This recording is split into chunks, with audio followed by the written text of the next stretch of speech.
त्यसको लागि म तपाईहरुलाई धेरै धेरै धन्यवाद दिँदै अब म अगाडि बढ्छु। फर्स्टमा त हाउ द डिबेट सर्फेस्ड हैन। अब यो डिबेट कसरी आयो, यो सुरुवात त 1995 देखि नै भएको हो फर्मल्ली, अझै 95 भन्दा नि अलिकति पहिलेदेखि हो। तर पनि यो अहिले जुन अलि हट लेभलमा डिबेट भयो त्यो कसरी सुरुवात भयो भन्ने हेर्नु पर्दाखेरि चाहिँ फर्स्टमा यो हाम्रो जुन वन तथा वातावरण मन्त्रालयले यसको EIA प्रतिवेदन जब स्वीकृत गर्यो, त्यो EIA प्रतिवेदन चाहिँ 2075 को जेठ 9 गते EIA प्रतिवेदन स्वीकृत गर्यो। यसको प्रस्तावक भनेको सांस्कृतिक पर्यटन तथा नागरिक उड्डयन मन्त्रालय आफै हुने भयो। अब यसको स्वीकृतकर्ता चाहिँ वन तथा वातावरण मन्त्रालय हुने भयो। यसरी 75-29 मा यसको केही कुराहरू सुरु भयो। कृति यो नागरिक उड्डयन मन्त्रालयले वन मन्त्रालयले काट्यो। त्यो चिठीमा चाहिँ यो 3/19 मा काटेको चिठीमा के भन्यो भने निजगढ अन्तर्राष्ट्रिय विमानस्थल निर्माणका लागि साइट क्लियर गर्ने सम्बन्धमा भनेर यो 2556.2 हेक्टरको उक्त विमानस्थलको कुल क्षेत्रभित्र 1,95,005 को संख्याका रुख र 5,75,286 को संख्याको पोलहरू रहेको र त्यो काट्नको लागि प्रक्रिया अगाडि बढाइदिनु भनेर उनीहरूले चिठी लेख्यो यो नागरिक उड्डयन मन्त्रालयले वन मन्त्रालयले। र जब यो चिठी लेखियो र यो कुरो बाहिर आयो, लगभग 8 लाख रुख काटिने भयो फर्स्ट फेजमै भन्ने कुरो बाहिर आयो। त्यसपछि चाहिँ यसमा धेरै मान्छेहरूको एटेन्सन गयो र साथसाथै यही बिचमा उता गभर्नमेन्टले अर्थात् यो नागरिक उड्डयन प्राधिकरणले त्यो एरियामा एयरपोर्टको जुन बाउन्ड्री एरिया छ, बाउन्ड्री फेन्सिङको काम पनि भटाभट अगाडि बढाइरहेको थियो। यो बाउन्ड्री फेन्सिङको काम भटाभट अगाडि बढ्ने र यो 8 लाख रुख काट्नको लागि मन्त्री परिषदमा फाइल लानको लागि वन मन्त्रालयलाई उनीहरूले रिक्वेस्ट गरिसकेपछि चाहिँ मान्छेहरूको यसमा विशेष ध्यान पुगेर अलिक यो हट टपिक बन्न पुग्यो। अब यही क्रममा चाहिँ धेरै यसको विरुद्धमा पनि धेरै प्रदर्शन भए, यसका समर्थनमा पनि केही प्रदर्शन भए र अन्तर्क्रिया कार्यक्रमहरू मन्त्रीजीहरूकै उपस्थितिमा थुप्रै अन्तर्क्रिया कार्यक्रमहरू पनि भए। तर केही सल्युसन निस्किन नसकेपछि चाहिँ लास्टमा यो अहिले सर्वोच्च अदालतमा पनि पुगेको छ र अदालतमा मुद्दा भएको कुरो पनि अब यहाँहरूलाई जानकारी नै होला हैन। अब यही सम्बन्धमा हेर्दाखेरि पत्रिकाहरूमा पनि थुप्रै आयो। जस्तो यो कान्तिपुरको मैले चाहिँ इक्जाम्पलको रूपमा कान्तिपुरको केही कटिङहरू राखेको छु, अरूमा पनि थुप्रैमा आएको थिए। जस्तो एउटा चाहिँ EIA प्रतिवेदनमै त्रुटि भनेर आयो, त्यस्तै 24 लाख रुख काट्न अनुमति माग भनेर पनि आयो। सँगसँगै यसको कम क्षतिमै बनाउन सक्ने अल्टरनेटिभहरू पनि छन् भन्ने न्युज पनि आयो। त्यो अल्टरनेटिभहरू छन् तर त्यो अल्टरनेटिभलाई वास्ता गरिएन भन्ने न्युजहरू पनि आए भने लास्ट पछि गएर यो रुख काट्न एकदम हतार हो। यो विमानस्थल बनाउनु भन्दा पनि यो चाहिँ रुख काट्नको लागि हतार गरिरहेछ भन्ने खालकोतिर आम जनमानसको र यसमा सरकार राख्नेहरूको धेरैको ध्यान चाहिँ त्यो लाइनतिर खिच्ने गरी वातावरणहरू अगाडि माहौलहरू बन्यो र त्यस्तो खालको वातावरण पनि क्रिएट भयो हैन। अब त्यो सबैलाई हामीले हेरेर अब धेरै थरीका धेरै किसिमका कुराहरू आए, तर अब हामीले पनि त्यो हल्लाको हिसाबमा मात्रै जानु कुरो भन्दा पनि अब त्यो सबैलाई समराइज गरेर के हो त यसको क्रक्स कुरो भनेर अब यसको फरमा भएका कुराहरू अर्थात् निजगढ एयरपोर्टको फरमा बोल्नेहरूको की कुराहरू र यसको एगेन्स्टमा बोल्ने मान्छेहरूको की कुराहरू जसमा चाहिँ हामीले हाम्रो एटेन्सन दिनुपर्ने छ अर्थात् जसले एटेन्सन ग्र्याब गर्छ, ती कुराहरूलाई चाहिँ मैले यसो राख्न चाहेँ। अब यसमा निजगढको पक्षमा बोल्नेहरूको भनाइ चाहिँ यो एकदम गेम चेन्जर एयरपोर्ट हो, किनकि यो बनाउने बित्तिकै हाम्रो टुरिस्टको संख्या भयङ्कर इन्क्रिज हुन्छ र अर्को चाहिँ यो इन्टरनेसनल हबको रूपमा एयर ट्रान्जिट हबको रूपमा पनि डेभलप हुन्छ भन्ने निजगढवालाहरूको कुरो भयो। र अर्को चाहिँ उनीहरूको कुरो यो निजगढ बाहेक अर्को अल्टरनेटिभ छैन, यो निजगढ चाहिँ निर्विकल्प हो भन्ने हिसाबले यो निजगढको काम हुने बेलाका हवाई विभागका महानिर्देशकहरू जो अहिले रिटायर भइसक्नुभयो उहाँहरूदेखि लिएर गएर कतिपय सचिवजीहरूदेखि लिएर गएर अब वर्तमानको यसको पक्षमा बोल्नु हुने नै भयो, रिटायर हुनुभएकाहरूले पनि धेरै कुरो बोल्नुभयो। र त्यसको चाहिँ मेन समराइज गर्दा त्यसको पक्षमा भनेको चाहिँ यसले टुरिस्ट इन्क्रिज गर्ने र ट्रान्जिट हबको रूपमा काम गरेर इकोनोमिक एक्टिभिटी एकदम बढाउँछ, जसले गर्दा यो कन्ट्रीको लागि नै गेम चेन्जर हुनसक्छ। र अर्को चाहिँ यसको अल्टरनेटिभ छैन, निजगढ जतिको अल्टरनेटिभ अर्को छैन भन्ने चाहिँ उहाँहरूको। अब यसको एगेन्स्टमा हुनेहरूको चाहिँ कुरो के छ भन्दा यो निजगढ बनाउँदा जुन हाम्रो इकोलोजिकल लस हुन्छ द्याट इज अनरिपेयरेबल लस हुने गरी हामीले यो बनाउनु हुँदैन भन्ने उहाँहरूको कुरो।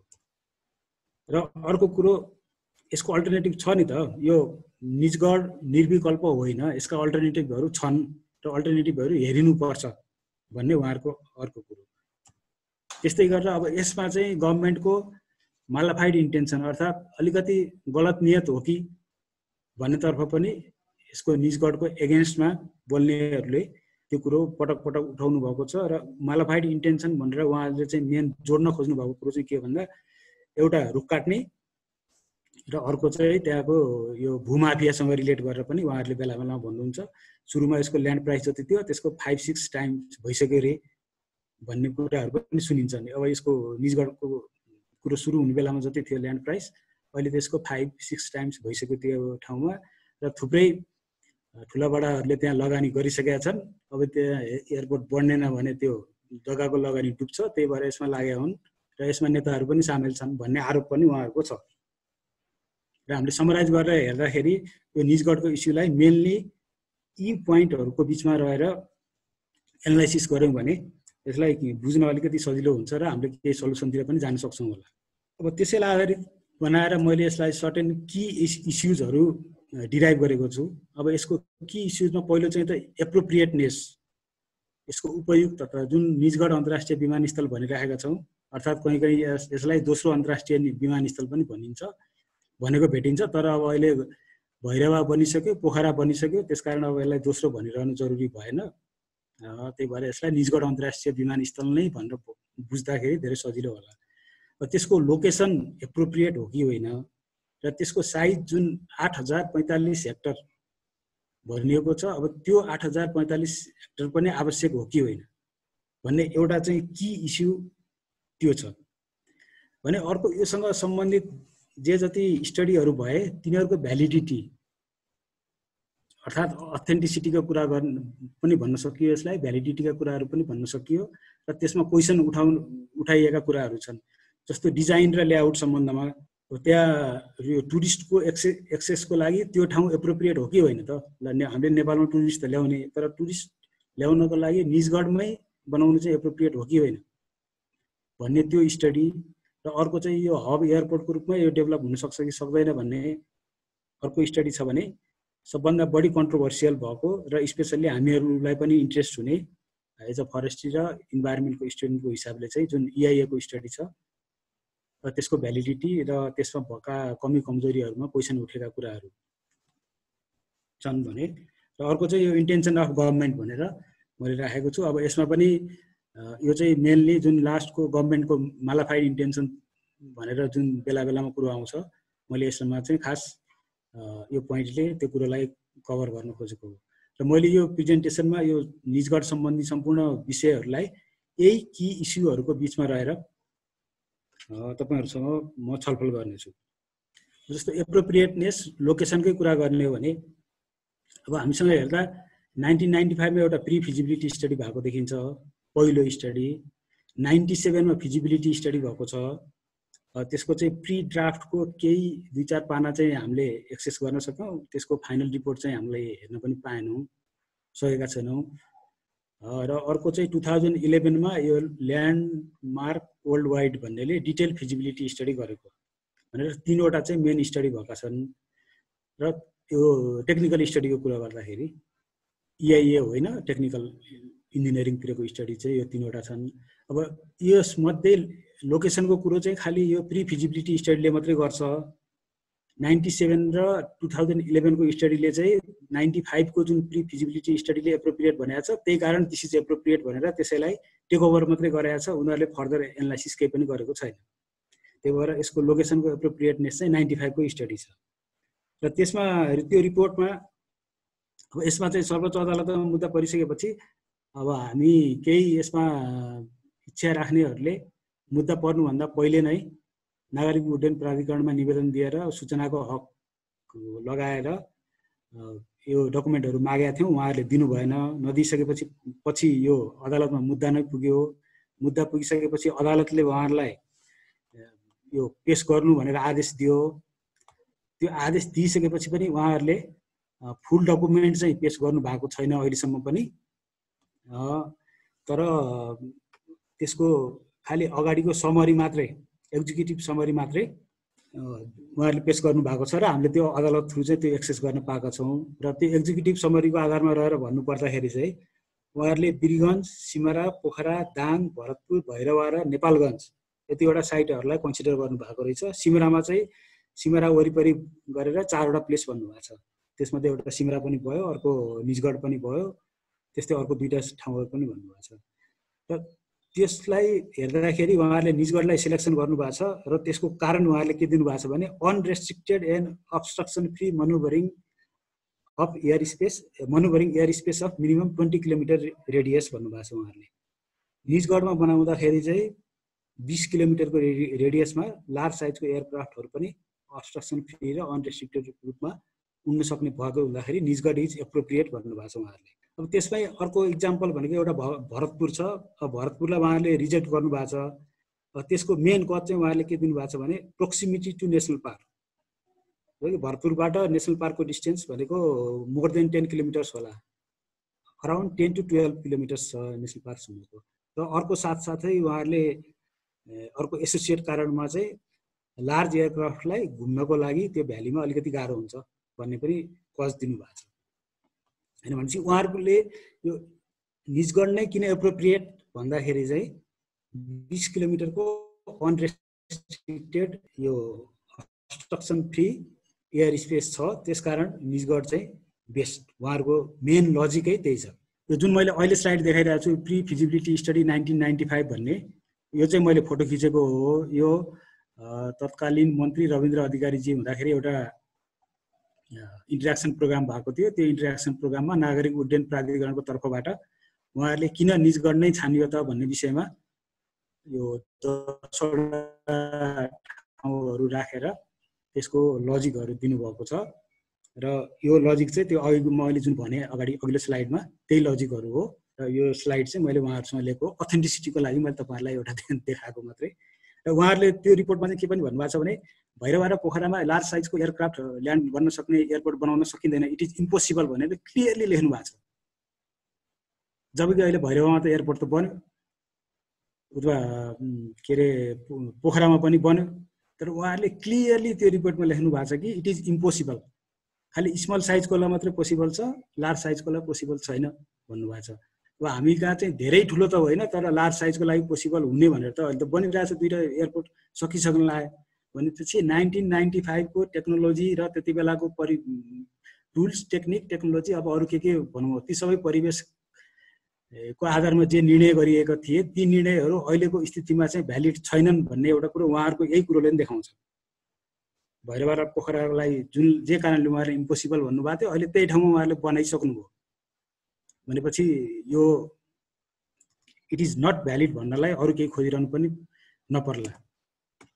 त्यस्तै एप्रोप्रिएटनेसकै अर्को कुरो गर्दाखेरि त्यति बेलाको कुरा हेरौँ। यहाँ मैले यो 2वटा सेटेलाइट इमेज देखाइरहेको छु। एउटा 95 को हो भने अर्को 2020 को हो।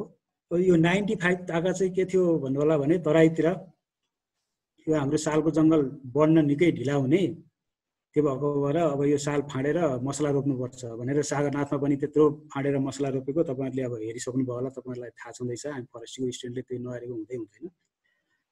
त्यही गरिकन यो निजगढ क्षेत्रमा पनि यो क्षेत्रमा पनि अब यहाँ फाँडेर टाङ्गिया प्र्याक्टिस गराउने भनेर सुरुवात गरिएको ठाउँ हो। अब यसमा तपाईँहरू देख्नुहुन्छ 1128.86 हेक्टर एक ठाउँमा फाँडिएको थियो, अर्को 432 हेक्टर दोस्रो ठाउँमा, अर्को 290 हेक्टर। यो 3वटा प्याच चाहिँ त्यति बेला फाँडिसकेका थियो यो ठाउँ चुज गर्ने बेलामा। भनेपछि हामीले यसबाट चाहिँ के बुझ्नुपर्छ भने त्यति बेला यो फरेस्ट जोगाउनुपर्छ, यो इकोलोजिकल्ली इम्पोर्टेन्ट भन्ने कुरै थिएन कि यो नेचुरल फरेस्ट यो साल बढ्न निकै ढिला गर्ने, यसको केही फाइदा भएन, यो काटेर फटाफट मसला लगाउँ, चाँडो हुर्काउँ भन्ने कन्सेप्ट सुरु भइरहेको बेलामा कन्जर्भेसनको कन्सेप्ट त्यति बेला थिएन। र त्यो कन्जर्भेसनको कन्सेप्ट नभए बेलामा र यसरी लार्ज प्याचहरू फाडिरहेको बेलामा, फाडिरहेको अवस्थामा त्यो टोटल मध्ये 1850.96 हेक्टर चाहिँ फाडिएको थियो त्यो चुज गर्ने बेलामा, अरू फाडिने क्रममा थियो भनेपछि त्यति बेला फरेस्टको महत्त्व हुने कुरै भएन, उहाँहरूले महत्त्व नै दिनु भएन, यो ठाउँ छान्नुभयो। तर अहिले हेर्दाखेरि के भयो, सिचुएसन त धेरै चेन्ज भइसक्यो। अब पछि अब यो होइन प्लान्टेसन भन्दा नेचुरल फरेस्टमै हामी जानुपर्छ भन्ने खालका कुराहरू पनि आए र अहिले त्यो ठाउँमा हेऱ्यो भने यो बिचको 431.6 हेक्टर, यो 431.6 हेक्टर चाहिँ यो टाङ्गिया बस्ती छ र अरू जुन त्यति बेला फाडिएको ठाउँहरू सबै कोही त प्लान्टेसन गरिएको थियो, त्यो प्लान्टेसन भएको स्पेसिसहरूले, कोही नेचुरल स्पेसिसहरूले रिक्लेम गरिसकेका छ। र त्यति बेलाको जुन 1850.96 हेक्टर थियो त्यो मध्ये 1419.36 हेक्टर चाहिँ अहिले रिजेनरेसन भएर कभर भइसकेको छ। त्यति बेलाको त्यो ठाउँको फरेस्टको कन्डिसन र अहिलेको यो ठाउँको फरेस्टको कन्डिसन पनि कम्प्लिटली डिफ्रेन्ट छ। र त्यति बेला हामीले फरेस्टलाई बुझ्ने र हेर्ने दृष्टिकोण र अहिले हामीले फरेस्टलाई हेरेर बुझ्ने दृष्टिकोण पनि निकै परिवर्तन भइसकेको छ। भनेपछि 1995 देखि अहिले गर्दा 25 वर्षको कुरो आयो। यो 25 वर्षको यो डिफरेन्सले त्यति बेला हामीले एप्रोप्रिएट छ भनेको कुरोलाई इज इट स्टिल भ्यालिड भनेर क्वेसन गर्नुपर्ने अवस्था हो। त्यस्तै अर्को म्याप म सेकेन्ड म्याप तपाईँलाई देखाउन चाहे। यसमध्ये यो पहिलो जुन म्याप छ यो ग्रिन भनेको चितवन नेसनल पार्क हो, यो light blue Parsa wild life reserve र यहाँ यो 12 भनेर यो जुन रातो घेराभित्र छ यो चाहिँ निजगढ अन्तर्राष्ट्रिय विमानस्थलको लागि छुट्याएको एरिया हो। त्यति बेला यो 1995 को सिचुएसन यो थियो र यहाँ निजगढ अन्तर्राष्ट्रिय विमानस्थलको यो छेउदेखि पर्साको यो छेउसम्म डिस्टेन्स हेऱ्यो भने लगभग 10 किलोमिटरको हाराहारी होला, त्यति टाढा थियो त्यति बेला। अनि तर अब अहिले हेऱ्यौँ भने हामीले बिचमा त पर्सा राष्ट्रिय निकुञ्ज त 2072 मा विस्तार भयो। त्यो विस्तार भइसकेपछिको पर्सा राष्ट्रिय निकुञ्ज यो हो र जुन यहाँसम्म आयो भनौँ न, यो पुरानो एरिया थियो, त्यसपछि यो हाइवे क्रस गरेर पनि यता आएर यो हलखोरिया को एरिया समेत लिँदै यहाँसम्म आइपुग्यो। र अहिले त्यो सिचुएसन के छ भने जुन त्यो निजगढ अन्तर्राष्ट्रिय विमानस्थलको लागि छुट्याएको एरिया छ त्यो एरिया पर्सा राष्ट्रिय निकुञ्जले 7 किलोमिटर बााउन्ड्री चाहिँ सेयर गर्छन्। अर्थात् हाइवेमा 7 किलोमिटर एरिया, हाइवेको नर्थ चाहिँ है यो बाटोलाई चाहिँ उहाँहरू सुन्न तयार हुनुहुन्न। यो स्पेसल्ली भनौँ न नागरिक उड्डयन प्राधिकरण चाहिँ यो कुरोलाई उहाँहरू सुन्न तयार हुनुहुन्न। अब एकपटक त अब मैले यसरी भन्न मिल्ने हो कि नमिल्ने हो थाहा छैन, एउटा छलफलको क्रममा चाहिँ त्यहाँको यो राष्ट्रिय गौरव आयोजनावाला हेर्ने डाइरेक्टर हुनुहुन्छ, नाम चाहिँ म भन्दिनँ, उहाँले फर्मल प्रोग्राममा मन्त्रीकै अगाडिको प्रोग्राममा यसको डिफरेन्स चाहिँ 20 किलोमिटर छ भनेर झगडै गर्न अगाडि तम्सिनु भएको थियो। जबकि 7 किलोमिटर डिस्टेन्स, 7 किलोमिटर बााउन्ड्री चाहिँ जस्ट हाइवेले छुट्याउने, हाइवेको नर्थ नेसनल पार्क, हाइवेको साउथ चाहिँ निजगढ इन्टरनेसनल एयरपोर्टको लागि छुट्याइएको एरिया होइन। त्यो भएर यो अर्को विचार गर्नुपर्ने कुरो यो छ भने। त्यस्तै अब यो थर्डमा मैले तपाईँलाई अर्को म्याप देखाउन चाहेँ। यसमा पनि यो जुन ग्रिन एरिया छ, यो ग्रिन एरिया भनेको फरेस्ट एरिया र येल्लो एरिया भनेको नन फरेस्ट एरिया। यो डाटा हाम्रो forest state of Nepal forest भनेर जुन वन रिसर्च विभागले जुन निकालेको छ, यो त्यो एफआरए प्रोजेक्टमा बेस्ड भएर निकालेको डाटा हो यो। भने यो निलो चाहिँ national park, Parsa national पार्कको boundary यहाँसम्म आइपुग्यो। यो डिस्ट्रिक्ट बााउन्ड्रीहरू देखिरहनु भएको छ तपाईँहरूले, 12 रौतहट मकवानपुर गरेर। र यो रातो चाहिँ निजगढ इन्टरनेसनल एयरपोर्टको लागि छुट्याइएको बााउन्ड्री हो, गजेटमा नोटिस निकालेर। अब यो ग्रिन प्याच जुन छ, लामो ग्रिन प्याच, अर्थात् यसलाई करिडरको रूपमा मैले भन्न खोजेको, यदि रातो एरिया उडाइदिने हो भने त यो करिडर त ब्रेक भयो। अब यता र यता अर्को ब्रेक हुने भयो। अलरेडी यो ठाउँमा ब्रेक भइसकेको छ, यो सर्लाहीमा मजासँग ब्रेक भएको छ। यतापट्टि हामी देख्न सक्छौँ, यतापट्टि हामी देख्न सक्छौँ। अब यहाँ पनि ल सर्टेन यसले केही हदसम्म जोड्न सक्ला रौतहटमा भनेर हामीले भन्न सकिएला भने। तर अब यो गर्ने बित्तिकै त यो 12 को यो यदि यो रातो भित्रको एरिया एयरपोर्टमा हालिदिने बित्तिकै त यो पुरै करिडर नै ब्लक हुन्छ। अब यसरी हामीले अहिले कनेक्टिभिटी र कन्जर्भेसनको पर्सपेक्टिभमा हामीले कनेक्टिभिटी र करिडरलाई एकदम इम्पोर्टेन्स दिइरहेको बेलामा यति ठुलो एरियाको र यो हेबिट्याटलाई नै फ्र्यागमेन्ट गराउने खालको डिस्ट्रक्सन गर्न आवश्यक छ कि छैन भन्ने चाहिँ अर्को क्वेसन हो। अब यसमा फेरि यो सबै काट्नु पर्दैन यताउता भन्ने कुरा होला है। EIA रिपोर्टमा स्पष्ट रूपमा लेखिएको छ 8045 जुन छ त्यो मध्ये 7500 समथिङ चाहिँ फरेस्ट एरिया पर्छ र त्यो सम्पूर्ण एरिया काट्ने हो भनेर क्लियरली लेखिएको छ EIA रिपोर्टमा। कुनै मन्त्रीले अथवा कुनै सांसदले कुनै नेताले बाहिर हामी त्यति काट्दैनौँ भनेर भाषण गरेर हुने कुरो भएन त्यो, किनकि गभर्मेन्ट अप्रुभ डकुमेन्टमा त्यो काट्ने हो भनेर स्पष्ट रूपमा 3rd फेजसम्ममा पुग्दा त्यो सम्पूर्ण काट्ने हो भनेर क्लियरली लेखिएकै छ। भनेपछि यो काट्ने बित्तिकै यो ठाउँमा एयरपोर्ट यो यति ठुलो एयरपोर्ट बनाउने बित्तिकै यो करिडरको हिसाबले पनि यो ध्वस्त हुन्छ र 95 मा करिडरको कन्सेप्टै थिएन, यसको इम्पोर्टेन्सको कुरै थिएन भने।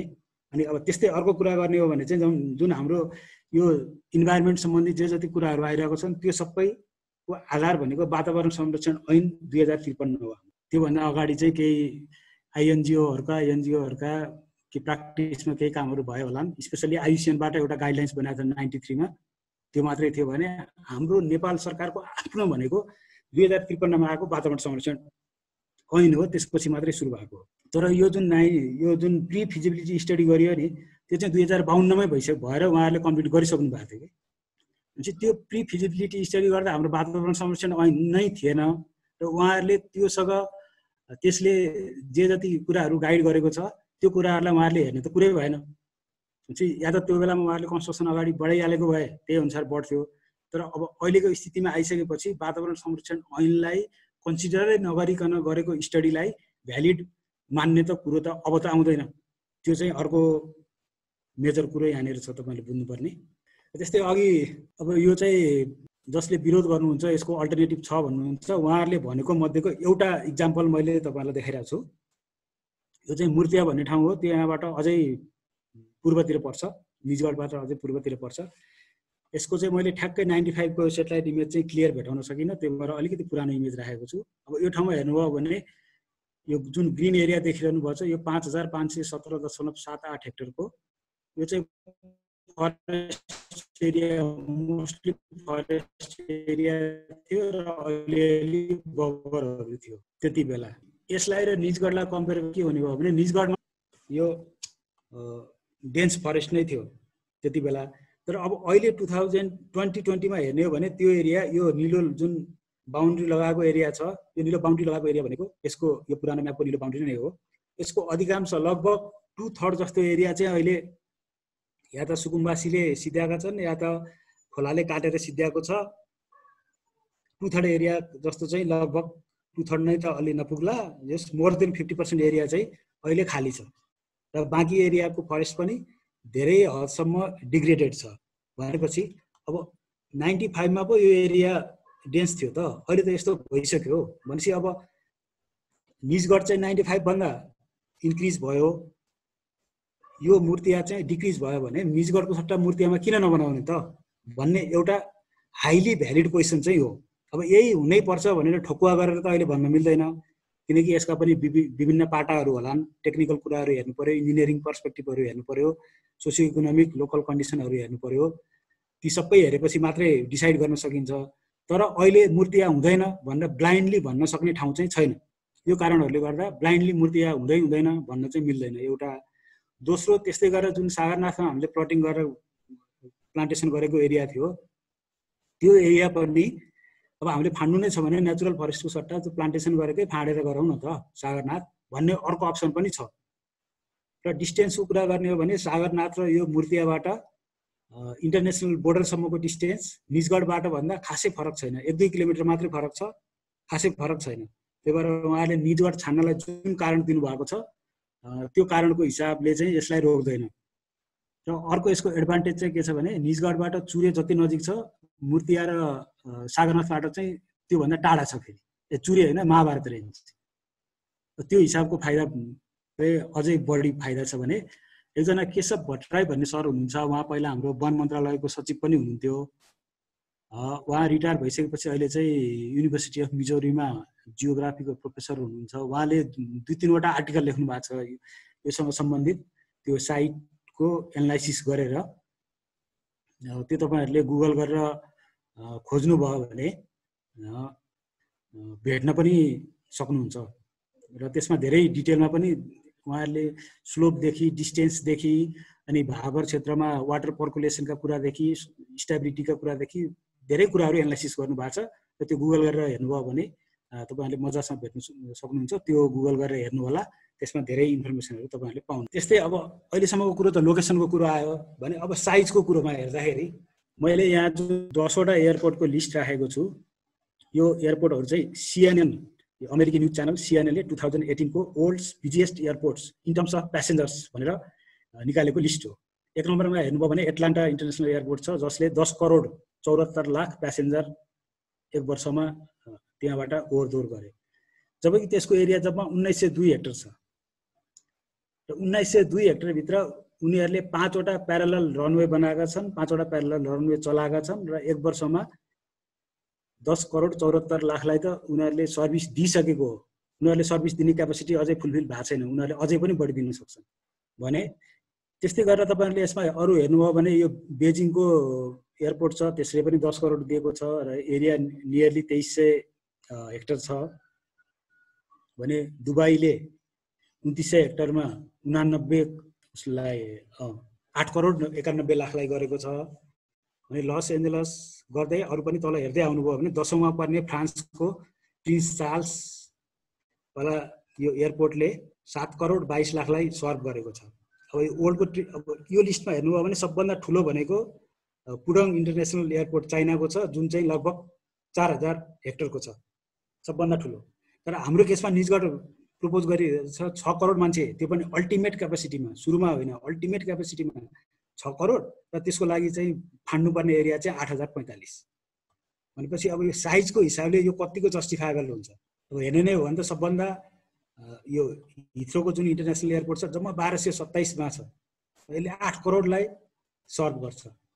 वर्ल्डको बिगेस्ट एयरपोर्ट अब एरिया र प्यासेन्जरको हिसाबमा क्यालकुलेसन गर्ने भने सायद हिथ्रो निस्किन्छ होला सबभन्दा हो चाहिँ बिगेस्ट भनेर हामीले भन्न सक्ने। त्यही भएर यो साइजको हिसाबले हामीले इन्टरनेसनल प्र्याक्टिसहरू हेर्दाखेरि पनि यो जुन उहाँहरूले लिडे डिपी गर्नुहुन्छ 8045 चाहिन्छ, 8045 चाहिन्छ भन्ने, त्यो चाहिँ अब भ्यालिड मान्न सकिन्न यो इक्जाम्पलहरूले गर्दाखेरि। किनकि त्यो तराई हो, फ्ल्याटल्यान्ड छ। अब 6 करोडलाई यही हिसाबले हेर्यो भने पनि बढी से बढी 1500 hectare is more than enough भनेर भन्न सक्ने स्थिति चाहिँ यो डेटाहरूले देखाउँछ। यदि लोकेसन अन्त नजाने निजगढमै जाने हो भन्ने पनि साइजमा चाहिँ उहाँहरूले जुन 8045 भन्नुभएको छ द्याट इज कम्प्लिटली अननेसेसरी र लगभग 1200 देखि 1500 हेक्टर गरे भने हामीलाई जति पनि पुग्ने हो। त्यही भएर यो पनि उहाँहरूको यो कन्भिन्सिङ कुरो छैन हैन। त्यस्तै अब अर्को चाहिँ यो भ्यालिडिटी अफ स्टडिजमा डिजाइन लेआउटका कुराहरू पनि केही यसो हामीले हेर्नुपर्ने हुन्छ।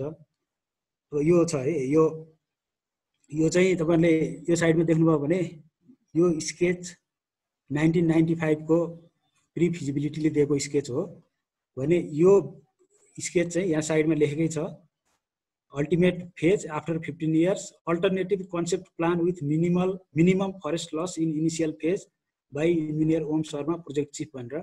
यो प्रोजेक्टको जो चिफ हुनुहुन्छ उहाँ फिल्डमा बस्नुहुन्छ, फिल्डको चिफ इन्जिनियर ओम शर्माले उहाँले अल्टरनेटिभ दिनुभयो। यो चाहिँ पहिलाको फिजिबिलिटी स्टडीमा दिइयो, जसलाई EIA ले पनि कन्सिडर गर्यो यो सानोवाला भने। यो पछि उहाँहरूले यो दिनुभयो। अब यो कहिले दिनुभयो भने जब विवादमा आयो नि, विवादमा आइसकेपछि होइन त्यत्रो रुख काट्नु पर्दैन, अल्टरनेट हेरौँ न कममा पनि पुग्छ भनेपछि अनि उहाँहरूले यो अल्टरनेट दिनुभयो र निजगढ विमानस्थल बनाउन 1.25 लाख रुख काट्दा पुग्ने भनेर पहिलो फेजमा जुन अघि 6 कि लगभग 8 लाखको जो कुरा आएको थियो त्यो 8 लाख होइन, त्यो त 1.25 लाख काटे पुग्छ भनेर प्रोजेक्ट चिफले नै फर्मल प्रोग्राममा प्रेजेन्टेसन दिनुभएको छ र न्युज पत्रिकाहरूले पनि यसलाई कभर गरेका छन्। मैले यो देखाएँ, यो नयाँ पत्रिकाले कभरेज गर्यो भनेपछि अब तपाईँ हामी फरेस्ट्रीको स्टुडेन्ट EIA गर्दाखेरि त अल्टरनेटिभ एनालाइसिस प्रोपरली त गरेको हुनुपर्छ नि। बिना प्रोपर अल्टरनेटिभ एनालाइसिस यदि उहाँहरूले भनेको यो कुरो सही हो भने त यो 1.25 लाख रुख काट्दा पुग्ने कुरोलाई 8 लाख रुख काट्नुपर्छ भनेर जुन उहाँहरूले नागरिक उड्डयन प्राधिकरण मन्त्रालयले वन मन्त्रालयमा पेश गर्नुभयो त्यो त उहाँहरूले एकदम गलत काम गर्नुभयो। उहाँहरूले आफ्नो गल्ती स्वीकार गर्नु पर्यो त्यसलाई। उहाँहरूले अब एउटा कुरो चाहिँ म यहाँनिर के भन्न चाहन्छु भने अब तपाईँहरू त सायद कन्फ्युजनमा हुनुहुन्न होला। बाहिर भाषण ठोकिँदाखेरि हाम्रो नागरिक उड्डयन प्राधिकरणले के भनिदिनुहुन्छ भने वन मन्त्रालयले यस्तो गर्यो उस्तो गर्यो। EIA बनाउने वन मन्त्रालयले हुँदै होइन, EIA बनाउने त प्रस्तावकले हो। प्रस्तावक भनेको तपाईँको नागरिक उड्डयन प्राधिकरण आफै हो र नागरिक उड्डयन मन्त्रालय हो प्रस्तावक। भनेपछि त्यो EIA मा जे जति कुराहरू आएका छन् त्यो सबै कुराहरू उहाँहरूले स्टडी गरेर ल्याएको हो। त्यसलाई वन मन्त्रालयले चाहिँ छाप ठोकिदिएको मात्रै हो, अप्रुभल दिएको मात्रै हो। त्यो अप्रुभल दिने बेलामा के कुरो हेर्नु पर्थ्यो, के कुरो हेर्नु हुँदैन थियो, वन मन्त्रालयले के कमी कमजोरी रह्यो भन्ने दोस्रो कुरो छ। तर उहाँहरूले चाहिँ यो वन सम्बन्धी कुरो बोलिदिनु पर्दाखेरि चाहिँ ठ्याक्क वनको टाउकामा हालिदिनुहुन्छ कि। त्यो चाहिँ एकदम गलत प्र्याक्टिस र अनएक्सेप्टेबल प्र्याक्टिस हो। अब यहाँनिर मैले यो स्लाइडमा चाहिँ अब के भन्न खोजेँ भने उहाँहरूले पहिला 8 लाख रु काट्ने भन्नुभयो। अब अहिले उहाँहरूकै प्रोजेक्ट इन्जिनियरले चाहिँ 1.25 लाख रु फर्स्ट फेजको हामी बनाउन सक्छौँ, त्यो अल्टरनेटिभ पनि छ हामीसँग भन्नु। 8 लाख काट्ने प्रस्ताव किन ल्याउनु भयो? तपाईँको नियतमाथि त शङ्का गर्नुपर्ने ठाउँ रह्यो नि त अब भन्ने कुरो मैले यहाँ उठाउन खोजेको। यदि होइन उहाँहरूलाई शङ्का छैन ने हो भने उहाँहरूको जुन डिजाइन र लेआउट छ त्यो त फल्टी रहेछ भन्ने त बुझ्नु पर्यो हामीले। 1.25 लाख काटे पुग्नेलाई लेआउट ल्याउनु भयो, द्याट वाज रङ र बुझ्नु पर्यो। तर खास यो कुरा हाइलाइट गर्न खोजेँ। र यसैमा हेर्नुपर्ने एकदम ख्याल गर्नुपर्ने कुरो के छ भने सर्वोच्च अदालत, हाम्रो नेपालको सर्वोच्च अदालत चाहिँ यो वातावरण संरक्षण सम्बन्धी कामहरूमा र यस्तो मुद्दाहरूमा निकै संवेदनशील भएको देखिन्छ। र यसबाट प्रति नजिरहरू जुन कानुन सर अकाशले मैले चाहे अब यसको कुन मुद्दाको भन्ने तपाईँलाई चाहियो भने मसँग पर्सनली कन्ट्याक्ट गर्नुभयो चाहिँ नजिर प्रतिपादित नजिरको कुरा मात्रै गरेँ। पहिलो नजिरले के भन्छ भने प्रस्तावित आयोजनाको सट्टा अन्य कुनै विकल्प छ र यस विकल्पको अनुसरण गर्दा वातावरणीय नोक्सानीलाई बचाउन सकिने स्थिति छ भने विकल्पले नै सर्वाधिक प्राथमिकता पाउनु पर्ने भनेर स्पष्ट। भनेपछि अहिलेको इक्जाम्पलमा पहिला 8 लाख रु काट्ने थियो, पछि 1.25 लाख रु काट्ने भनेपछि अब सर्वोच्च यो नजिरले जुन 8 लाख काट्नेवाला जुन प्रस्ताव छ त्यसलाई यसले इनभ्यालिड गर्यो। अब अर्थात् सर्वोच्चको नजिरले के भन्छ, एउटा नजिरले के भन्छ भने फेरि वातावरणीय प्रभाव मूल्याङ्कन गर्दा हरसम्भव विकल्पको अध्ययन गरिने प्रावधान रहेकोले विकल्पको छनौट गर्दा वातावरण संरक्षणलाई मूल उद्देश्य मानिनु पर्दछ र यसका लागि आर्थिक व्ययभारको प्रश्नले महत्त्व पाउनु हुँदैन भनेर यो पनि स्पष्ट रूपमा सर्वोच्च अदालतले व्याख्या गरेको छ। भनेपछि उहाँहरूको एउटा कुरो चाहिँ के रहन्छ भने त्यति बेला त्यो किन छानियो त भन्दा त्यो सरकारी वन भयो, सरकारी वन भएपछि हामीले मुआवजा दिनु परेन, कस्ट लागत कम हुने भयो र इकोनोमिकली भाइबल हुने हिसाबले हामीले त्यो छानेको भन्ने उहाँहरूको कुरो छ। तर सर्वोच्चको यो नजिरले त्यो भन्दैन। वातावरण संरक्षण प्रमुख हुनुपर्छ र अर्को ठाउँमा जग्गा किनेर बनाउन सक्ने स्थिति छ भने तिमी किनेर बनाऊ तर त्यो रुख चाहिँ फाड्न पाउँदैनौ भन्ने चाहिँ सर्वोच्च अदालतको यो नजिरको व्याख्या चाहिँ त्यो यो नजिरको आशय त्यो। भनेपछि यो सर्वोच्चका स्थापित नजिरहरूको पनि उहाँहरू विरुद्धमा गएर एकरो लाइरहनु भएको जस्तो देखिन्छ। अब त्यस्तै अर्को चाहिँ स्टडीकै कुरो गर्दाखेरि भ्यालिडिटी अफ स्टडिजमा टुरिस्ट एक्सेस उहाँहरूले चाहिँ के भन्नुहुन्छ भने टुरिस्ट ल्याउनुपर्छ, टुरिस्टलाई काठमाडौँ लानुपर्छ र निजगढमा बनायो भने फास्ट ट्र्याक बन्दैछ, काठमाडौँ जम्मा 76 किलोमिटर हो, 1 घण्टामा त काठमाडौँ पुगिहाल्छ, त्यसपछि त टुरिस्ट ओइरिएर आउँछन् उहाँहरूले भन्ने नै त्यही हो। तर हामीले यसो टुरिस्टको डाटा हेरौँ, यो पनि मैले अन्तको डाटा लियो भने उहाँहरूले विश्वास गर्नुहुन्न भनेर उहाँहरूकै मन्त्रालयको डाटा लिएको छु। उहाँहरूले मे 2019 मा एउटा रिपोर्ट पब्लिस गर्नुभएको थियो नेपाल टुरिज्म स्ट्याटिस्टिक्स भनेर। त्यसमा हेऱ्यो भने नेपालमा आउने टुरिस्टहरूमध्ये यो 2018 को डाटा हेरौँ हामी, टोटल मध्ये लगभग 7 लाख चाहिँ नेसनल पार्क र वाइल्ड लाइफ रिजर्भमा जान आउने रहेछ। 1,63,000 पशुपति जान आउने, 1,70,000 लुम्बिनी जान आउने र अरू पनि यो ट्रेकिङ जान आउने जस्तो मनासलु, मुस्ताङ, हुम्ला, डोल्पा, कञ्चनजङ्घा, अप्पर डोल्पा यी सबै अलि सानो सानो यसमा छन्, सङ्ख्यामा छन्। तर नेपालमा आउने टुरिस्टहरू कहाँ जान आउँदो रहेछ भन्ने हेर्नलाई यही डाटा काफी छ कि। भनेपछि निजगढबाट नजिक त्यो नेसनल पार्क र वाइल्ड लाइफ रिजर्भ जाने टुरिस्ट यो लुम्बिनी जाने टुरिस्टलाई काठमाडौँ किन आउनु पर्यो? उनीहरूलाई त काठमाडौँ आउनु आवश्यकतै छैन नि। भनेपछि यो काठमाडौँसँगको 76 किलोमिटरको फास्ट ट्र्याकले गर्दा जम्मा 1 घण्टाको डिस्टेन्स हुन्छ अनि टुरिस्ट ओइरिन्छ भन्ने कुरो चाहिँ त्यो हावा कुरो। काठमाडौँमा अहिले नै इन्टरनेसनल एयरपोर्ट छ नि त, फ्लाइट अकुपेन्सी 100% हुँदैन के अरे हैन। त्यसरी काठमाडौँ आउनलाई नै मान्छेले मरिहत्ते गर्ने भए अहिले पनि आउँथ्यो होला। फ्लाइट अकुपेन्सी हुँदैन। बेला बेलामा अब हाम्रै नेपाल एयरलाइन्सले बेला बेलामा त्यो अकुपेन्सी नभएर फ्लाइटहरू क्यान्सल गरेका थुप्रै घटनाहरू हामी सुन्न पाउँछौँ हैन। भनेपछि उहाँहरूले जुन यो बनाउने बित्तिकै काठमाडौँसँग लिङ्क गर्नुपर्छ। त्यो भएर टुरिस्ट आउँछन्, टुरिस्टलाई काठमाडौँ लानुपर्छ र काठमाडौँ जानको लागि यो फास्ट ट्र्याकको कारणले निजगढ एकदम एप्रोप्रिएट छ भन्ने लजिक चाहिँ यहाँनिर फेल खान्छ। उहाँहरूले यो डाटा नहेरिकन बोल्नु भएको छ। टुरिस्ट आउने बित्तिकै काठमाडौँमै आउँछ, राजधानीमै आउँछ भन्ने त्यो प्रि अकुपाइड सोचले बोल्नु भएको छ। अब त्यो कुरो चाहिँ मान्न सकिँदैन। अब त्यस्तै त्यही रिपोर्टमा अर्को डाटा उहाँहरूले राख्नु भएको छ। त्यसमा अलि डिटेल हेऱ्यो भने सबभन्दा बढी नेसनल पार्क र वाइल्ड लाइफ रिजर्भमा जाने र त्यसमध्ये पनि सबभन्दा बढी कहाँ जाने रहेछ, सबभन्दा धेरै अन्नपूर्ण कन्जर्भेसन एरियामा 1,72,000। त्यसपछिको भनेको चितवन नेसनल पार्कमा 1,00,000। अरू भनेका अलिक कमै छन्। काठमाडौँको सबभन्दा नजिक भनेको शिवपुरी नागार्जुन नेसनल पार्क, त्यहाँ जाने जम्मा 16,000 मात्रै रहेछ हैन। अब त्यसलाई काठमाडौँ जोडेर एकाएप जाने टुरिस्ट कसरी बढ्छ? एकाएप जान आउने टुरिस्टले निजगढको एयरपोर्ट किन युज गर्छ र चितवन जानेलाई निजगढकै युज किन गर्नु पर्यो? निजगढको सट्टा ऊ मूर्तिया पनि गर्न सक्छ, सिमरा पनि गर्न सक्छ, सागरनाथ पनि गर्न सक्छ, उसलाई केही पनि फरक पर्दैन। अर्कोतर्फ सगरमाथाको कुरो छ। सगरमाथाको लागि पनि यदि डाइरेक्ट फ्लाइट हुने हो भने त्यहाँबाट काठमाडौँ आएर उड्ने हो भने केही मतलबै भएन। निजगढबाटै डाइरेक्ट सगरमाथा फ्लाइट हुनु र मूर्तियाबाट सगरमाथा फ्लाइट हुनु या सिमराबाट फ्लाइट हुनु या सागरनाथबाट फ्लाइट हुनु या अरू कुनै ठाउँबाट फ्लाइट हुनु भनेको उनीहरूलाई पनि केही फरक पर्ने कुरो होइन। त्यही भएर काठमाडौँसँग जोडिनै पर्छ र काठमाडौँसँग जोड्नलाई हामीले फास्ट ट्र्याक बनाएको छौँ र फास्ट ट्र्याकको मुखैमा हामीले इन्टरनेसनल एयरपोर्ट बनाउनुपर्छ भन्ने उहाँहरूको जुन लजिक छ नि, त्यो लजिक चाहिँ यो डाटाहरूले गर्दाखेरि फेल खान्छ।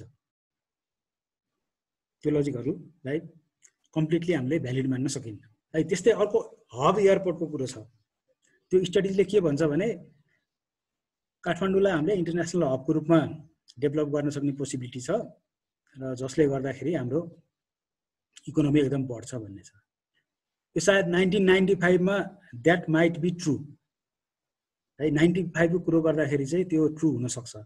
तर अहिलेको सिचुएसन हेर्नुभयो भने जस्तो 2018 को डेटा हेर्नुभयो भने हाम्रो उत्तरतिर चाइना वर्ल्डका जुन बिजिएस्ट एयरपोर्ट अर्थात् सबभन्दा बढी मान्छे ओसार्ने एयरपोर्ट छन्, त्यो 12वटा एयरपोर्ट मध्ये 3टा चाहिँ हाम्रो उत्तरमा छन्, एउटा चाहिँ हाम्रो दक्षिणमा छ। भनाइको मतलब चाइनाले र इन्डियाले आफ्नो क्षेत्रमा हब एयरपोर्टहरू डेभलप गरेर अपरेसनमा ल्याइसके। अपरेसनमा ल्याएको मात्रै होइन, उनीहरू इन्टरनेसनली इस्टाब्लिस पनि भइसके। वर्ल्ड टप 12 बिजिएस्ट एयरपोर्टमा पर्ने भइसके भने अब हामी कहाँ चाहिँ यो हब एयरपोर्टलाई मार्केट बाँकी छ कि छैन त? त्यो त एनालाइसिस हुनु पर्यो नि। 95 को मार्केट एनालाइसिस त अहिले त काम लाग्दैन। तर उहाँहरूले यसको अपडेटेड एनालाइसिस गर्नुभएको छैन, गर्न पनि चाहनुहुन्न। अब त्यस्तै हो। अब यहाँनिर मैले भन्न खोजेको कुरो, अब हामीले यो निजगढ बनाउनेले ल बनाऊ भने यो अलरेडी इस्टाब्लिस 4वटा एयरपोर्ट छन्। यिनीहरूसँग हामीले हाम्रो एकदम क्लोजमा भएका उनीहरूसँग कम्पिट गर्ने हाम्रो प्लान के हो त? त्यो प्लान त आउनु पर्यो नि त। यो प्लानबाट यसरी हामी यिनीहरूसँग कम्पिट गर्न सक्छौँ र हामीले त्यहाँको मार्केट नेपालमा तान्न सक्छौँ भन्ने खालको एउटा एनालाइसिस त हुनु पर्यो। त्यो एनालिसिस छैन। त्यस्तै गरेर अर्को चाहिँ यो फ्लिट अफ एयरक्राफ्ट्स भनेर मैले राखेको छु। यो जे जति पनि तपाईँको इन्टरनेसनल हब एयरपोर्टहरू छन् तिनीहरू हेऱ्यो भने स्टेट ओन छन्। अब हाम्रो पनि स्टेट ओन नै हो, त्यसमा समस्या भएन। र जसले हब एयरपोर्टको रूपमा डेभलप गरेका छन् उनीहरूको आफ्नै फ्लिट अफ एयरक्राफ्ट छ। थुप्रै एयरक्राफ्टहरू छन् जहाँबाट उनीहरूले त्यसलाई हब बनाएर संसारभर उडान गर्छन्। जस्तो थाइल्यान्डकै कुरा गरौँ, थाई एयरवेजको प्लेन त कति छ। जबकि हामीभन्दा 1 वर्ष पछाडि उनीहरूको हाम्रो नेपाल रोयल नेपाल एयरलाइन्स भन्दा रोयल भुटान एयरलाइन्स 1 वर्ष ढिलो इस्टाब्लिस भएको हो। र इस्टाब्लिस भएको सालमा उनीहरूसँग भन्दा हामीसँग एउटा प्लेन बढी थियो। तर आज हेऱ्यो भने हामीसँग 2टा के अरे यो वाइड बडी छन्, त्यो पनि 2टै दिनमा। उनीहरूसँग हेऱ्यो भने वाइड बडीको सङ्ख्या दर्जनौँ छ, 100 भन्दा माथि नै छ। 150, 60, 70 कति छ, जे होस् 100 भन्दा माथि नै छ। एक्ज्याक्ट फिगर चाहिँ मैले अहिले भुलेँ। हैन। त्यसरी हब एयरपोर्टको रूपमा डेभलप गर्ने भने त्यस्तै अर्को तपाईँ हेर्नुहुन्छ भने अब यो चाइनाको सबैको आफ्नो एयरलाइन्सहरू छ, चाइना सदर्न छ, चाइना नर्दर्न छ, चाइना वेस्टर्न छ, उनीहरूले थुप्रै बनाएको छ। त्यस्तै दुबई एयरपोर्टको उनीहरूको आफ्नै छ, एयर दुबई छ, इन्डियाको एयर इन्डिया लगायत अरू प्राइभेट सेक्टरकाहरू पनि छन्। भनेपछि जसले हब एयरपोर्टको रूपमा चलाउन खोजिरहेको छ उनीहरूको आफ्नै फ्लिट अफ एयरक्राफ्ट छ, जसको आफ्नो फ्लिट अफ एयरक्राफ्ट पुग्दैन र आफ्नो एयरक्राफ्ट एकदम थोरै छ, त्यो चाहिँ अरूको एयरक्राफ्टको कारणले अरू देशको एयरक्राफ्ट ल्याएर हब बनाउला भन्ने कुरो चाहिँ धेरै नै अब इम्पोसिबल त भन्न मिल्दैन, it is really very very difficult. अब त्यो तर्फ पनि हाम्रो तयारी छैन, अर्थात् हामीसँग कुनै हाम्रो गभर्मेन्टसँग कुनै आन्सर छैन अहिले यो विषयमा पनि हेर्नुपर्दा। त्यस्तै गरेर अब अर्को चाहिँ तपाईँको EIA को कुरो छ। अब यो EIA हामीहरूलाई अलिकति इन्ट्रेस्ट हुने कुरो पनि हो र यो धेरै तपाईँको बाहिर मिडियामा पनि आइरहेको कुराहरूमा EIA का थुप्रै कुराहरू आएका छन् र यसलाई समराइज गरेर मैले भन्नुपर्दा म चाहिँ के भन्छु भने म आफू अहिले चाहिँ इन्भाइरोमेन्टल इम्प्याक्ट एसेसमेन्टहरूमा नै काम गरिरहेको हुँदा अहिले मैले लगभग तपाईँको 1600 मेगावाट जति हाइड्रो पावरको इन्भाइरोमेन्टल इम्प्याक्ट एसेसमेन्टको लिड गरिरहेको छु। 1600 मेगावाट जतिको अहिले मेरो काम भइरहेछ फिल्डमा र त्योसँग काम गर्दाखेरिको मेरो एक्सपिरियन्स कलेजमा पढेको थ्योरिटिकल नलेज प्लस अहिलेको एक्सपिरियन्सले गर्दाखेरि चाहिँ म चाहिँ के भन्छु भने हाम्रो जुन निजगढ इन्टरनेसनल एयरपोर्टको EIA छ नि यसले चाहिँ EIA को बेसिक प्रिमाइज नै फुलफिल गर्दैन र त्यो EIA को बेसिक प्रिमाइज भनेको के हो भने बेसलाइन कन्डिसन, त्यसमा हुन सक्ने प्रोजेक्टको पोटेन्शियल इम्प्याक्ट र त्यो इम्प्याक्टलाई मिटिगेट गर्नको लागि जुन हामीले सजेस्ट गरेका मेजरहरू छन् तिनीहरूको एउटा लजिकल चेन हुनुपर्छ EIA मा। तर यो EIA रिपोर्टमा त्यो देखिँदैन। अब यो चाहिँ यसो हेरेर पढ्दाखेरि कस्तो लाग्छ भने यो बेसलाइन च्याप्टर एउटाले लेख्यो, इम्प्याक्ट च्याप्टर अर्कोले लेख्यो, अनि वनमा पर्ने फरेस्ट रिसोर्सको च्याप्टर अर्कोले लेख्यो, सोसियो इकोनोमिकको अर्कोले लेख्यो, मिटिगेसन मेजरको अर्कोले लेख्यो, अनि एकै ठाउँमा ल्याएर राख्यो। किन भन्नु होला भने त्यही कुनै ठाउँमा हेर्नुभयो भने यो एरिया बायोडाइभर्सिटीको लागि भयङ्कर रिच एरिया हो भनेर लेखेको छ। यस्तै लेखेको छ कि अब त एउटा रुख पनि काट्नु हुँदैन भन्ने चाहिँ फिलिङ आउँछ क्या त्यो पढ्दाखेरि। अर्को ठाउँमा गएर फेरि अब यो रुख काटे पनि केही फरक पर्दैन, यो 8045 कै रुख काट्न सकिन्छ भनेर अर्को ठाउँमा गएर लेखेको छ। भनेपछि त्यो दुईटामा त मेल हुनु पर्यो नि, अर्थात् लजिकल चेन हुनु पर्यो नि। अब यसको बायोडाइभर्सिटी भ्यालु यो हो, यसको कन्जर्भेसन भ्यालु यो हो, तर हामीले यो प्रोजेक्ट गऱ्यौँ भने यति ड्यामेज गर्छ र त्यसलाई हामी यसरी अफसेट गर्न सक्छौँ अर्थात् यसरी कम्पेन्सेट गर्न सक्छौँ भन्ने खालको कुराहरू आउनु पर्यो नि। त्यो खालको कुराहरू छैन। यो चाहिँ सिम्पली मल्टिपल एक्सपर्टले बसेर आफ्नो आफ्नो सेक्सन लेख्नुभयो र त्यसलाई एकै ठाउँमा ल्याएर कट पेस्ट गरेर राखिदिनु भयो, त्यसपछि प्रिन्ट ठोकिदिनु भयो। त्यसको चाहिँ जुन EIA को जुन लजिकल चेनको आधारमा हेर्नुपर्ने हो त्यसरी चाहिँ यो हेरेको देखिँदैन। त्यो चाहिँ यसको सबभन्दा ब्लन्डर भनेको त्यो छ। र अब यसमा तपाईँले पनि सुनेकै कुरो हो, जस्तो हाइड्रो पावरकै कपी पेस्ट भएर आएको छ एउटा प्याराग्राफ।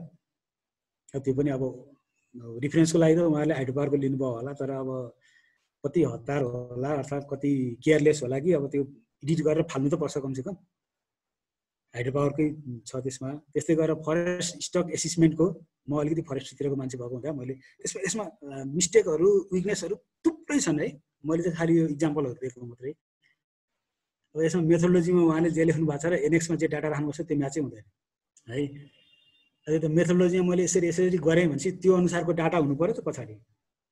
मेथोडोलोजी एउटा लेखिदियो, डाटा अर्को ल्याएर राख्यो। उसले डाटा कसरी कलेक्सन गर्यो त्यो मेथोडोलोजी लेख्ने सोधेन, डाटा कलेक्सन गर्न जान्ने मेथोडोलोजी लेख्नेलाई डाटा कसरी कलेक्सन गर्नु भन्ने सोध्दैन।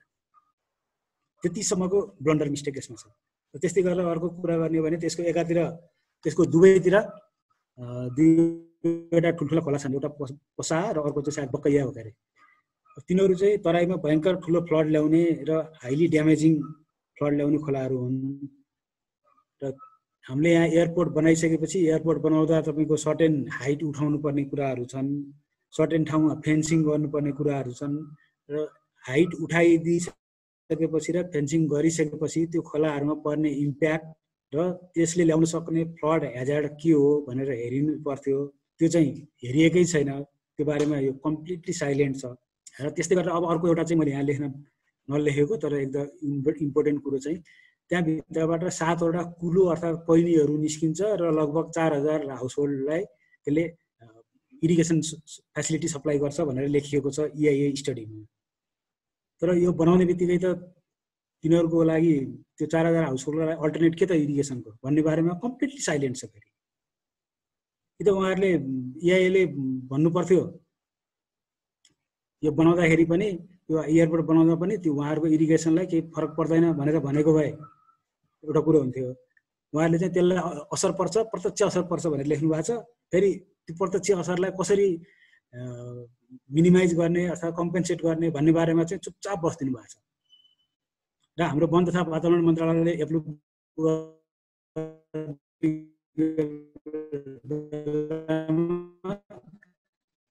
मजासँग एप्रुभ ठोकिदिएको छ। सिँचाइको लागि जुन हुने हानि छ त्यसको वैकल्पिक व्यवस्था गर्नुपर्ने छ भनेर एउटा तपाईँको त्यसमा क्लज राखिदिएको छ। र त्यो क्लज राखिदिएको भरमा मजासँग यसलाई एप्रुभ ठोकिदिएको छ। जुन पनि म चाहिँ के भन्छु भने वन तथा वातावरण मन्त्रालयले पनि यो EIA एप्रुभ गर्ने बेलामा धेरै कमी कमजोरीहरू वन तथा वातावरण मन्त्रालयको तर्फबाट पनि भएको चाहिँ देखिन्छ। र त्यही खालको EIA अरूले लग्यो भने एप्रुभ हुँदैन। अब यो चाहिँ मलाई लाग्छ अब हुन त वातावरण मन्त्रालयको जो हुनुहुन्छ उहाँहरू पनि कर्मचारी नै हो। मन्त्री लेभलबाट माथिल्लो लेभलबाट प्रेसर आइसकेपछि उहाँहरूले पनि थाम्न सक्नु भएन होला। उहाँहरूले चाहिँ सर्टेन कन्डिसनहरू शर्तहरू सहित EIA रिपोर्ट पास गर्नु भएको छ। त्यो शर्तहरू हेऱ्यो भने ठिकै ठिकै जस्तो देखिन्छ हैन। र ओभरअल मैले चाहिँ के बुझ्छु भने उहाँहरूलाई यति प्रेसर हालियो कि उहाँहरूले नाइ भन्न सक्नु भएन। अर्थात् राजनीतिक नेतृत्वलाई खुसी पार्ने चक्करमा उहाँहरूले शर्तहरूमा त्यो कुरोहरू हालिदिएर एप्रुभ गरिदिनु भयो, जुन चाहिँ गर्नु हुँदैन थियो भन्छु म चाहिँ है। यो EIA को कुरा गर्दाखेरि त्यस्तै अर्को एउटा यसमा इन्ट्रेस्टिङ छ। यो चाहिँ मैले एउटा स्क्रिनसट नै यो EIA रिपोर्टबाट लिएको हो। यो mammals reported in the project area भनेर तपाईँहरू फरेस्टको स्टुडेन्ट अब तपाईँले पनि पढ्नुभयो होला। जस्तै यहाँ एउटा हेर्नुभयो भने एउटा घोरल भन्ने देखिन्छ, इन्क्लुडेड इन साइटिस भनेर पनि राखेको छ बकाइदा। अब यसमा चाहिँ त्यो ठाउँमा घोरल पाउँदैन। त्यो ठाउँमा घोरल पाउँछ भने त त्यो ओल्डको लागि न्यू रेकर्ड हुन्छ। अब यो किन भन्दा गौरीशङ्करको गौरीशङ्करको हाइड्रो पावरको EIA को टेबल थियो, कपी पेस्ट गर्नुभयो, यसलाई रिभेरिफाई गर्ने बेलामा छुट्यो। त्यस्तै अर्को यो खरायो भनेर ओकोटोना स्पेसिस राख्नु भएको छ। यहाँ यो ओकोटोना स्पेसिस भनेको हिमालयन रिजनमा मात्रै पाउने हो, हिउँ पर्ने एरियातिर मात्रै पाउँछ। यो जस्तो मुस्ताङतिर मनाङतिर भेटिन्छ। यो चाहिँ तराईमा पाउनेवाला होइन। यो अब यो दुईवटा चाहिँ मैले अहिले झट्ट भन्न सकेँ। अब यस्तै यहाँ हेऱ्यो भने अरू पनि थुप्रै 5 वटा कि 6 वटा मिस्टेक छन् यो टेबलमा। राम्रोसँग तपाईँहरूले केलाएर हेर्नुभयो भने 5 वटा कि 6 वटा ब्लन्डर मिस्टेकहरू छन्। अब यत्रो ठुलो खर्बौं डलरको प्रोजेक्टको EIA रिपोर्टमा यस्ता मिस्टेकहरू हुन्छन् भने इज इट एक्सेप्टेबल? एउटा कुरो। दोस्रो चाहिँ अब हाम्रो विश्वसनीयता कहाँ जाने के? अब जुन हाम्रो नागरिक उड्डयन मन्त्रालयको छ र नागरिक उड्डयन प्राधिकरणको छ, उनीहरूको विश्वसनीयता कहाँ गयो? र यो सँगसँगै जोडिएर त यो EIA गर्ने एक्सपर्टहरू त पक्कै आइहाल्नुहुन्छ। हाम्रै गुरुहरू हुनु होला, साथीहरू हुनु होला, सिनियरहरू हुनु होला हैन। यो उहाँहरू सबैमाथि चाहिँ एउटा क्वेसनको कुरो पनि हो। यो त्यस्तै गरेर अब अर्को चाहिँ यो इन्टेन्सन अफ गभर्नमेन्ट भन्नेमा चाहिँ मैले सर्टेन कुराहरू के राख्न खोजेँ भने जस्तो यो प्रोजेक्टको अहिलेसम्म DPR बनेकै छैन। इन्भेस्टर को हुने, कसले यसमा पैसा लगानी गर्ने भन्ने आइडेन्टिफाइड पनि छैन, कमिटेड पनि छैन। अहिले चाहिँ उहाँहरूले जुन लगानी सम्मेलन भएको थियो हामी कहाँ, त्यो लगानी सम्मेलनमा 7 जनाले यसमा 7 वटा कम्पनीले भनौँ यसमा इन्ट्रेस्ट देखाएको थियो। त्यो मध्ये एउटा स्विजरल्यान्डको ज्युरिच इन्टरनेसनल वालालाई त्यो पनि एयरपोर्ट लिस्टिङ गरेर उसँग प्रपोजल माग्नु भएको छ, तर त्यो फाइनल भएको छैन। उसले लगानी गर्ने ग्यारेन्टी भइसकेका पनि छैन अहिले हैन। DPR पनि बनेकै छैन। तर उहाँहरूलाई चाहिँ EIA एप्रुभ गर्न हतार भयो एकदम। DPR versus EIA which first? प्र्याक्टिसमा भन्ने हो भने थ्योरीले पनि त्यही भन्छ र हाम्रो नेपालको प्र्याक्टिसले पनि त्यही भन्छ, जबसम्म DPR फाइनल हुँदैन तबसम्म EIA एप्रुभ हुँदैन।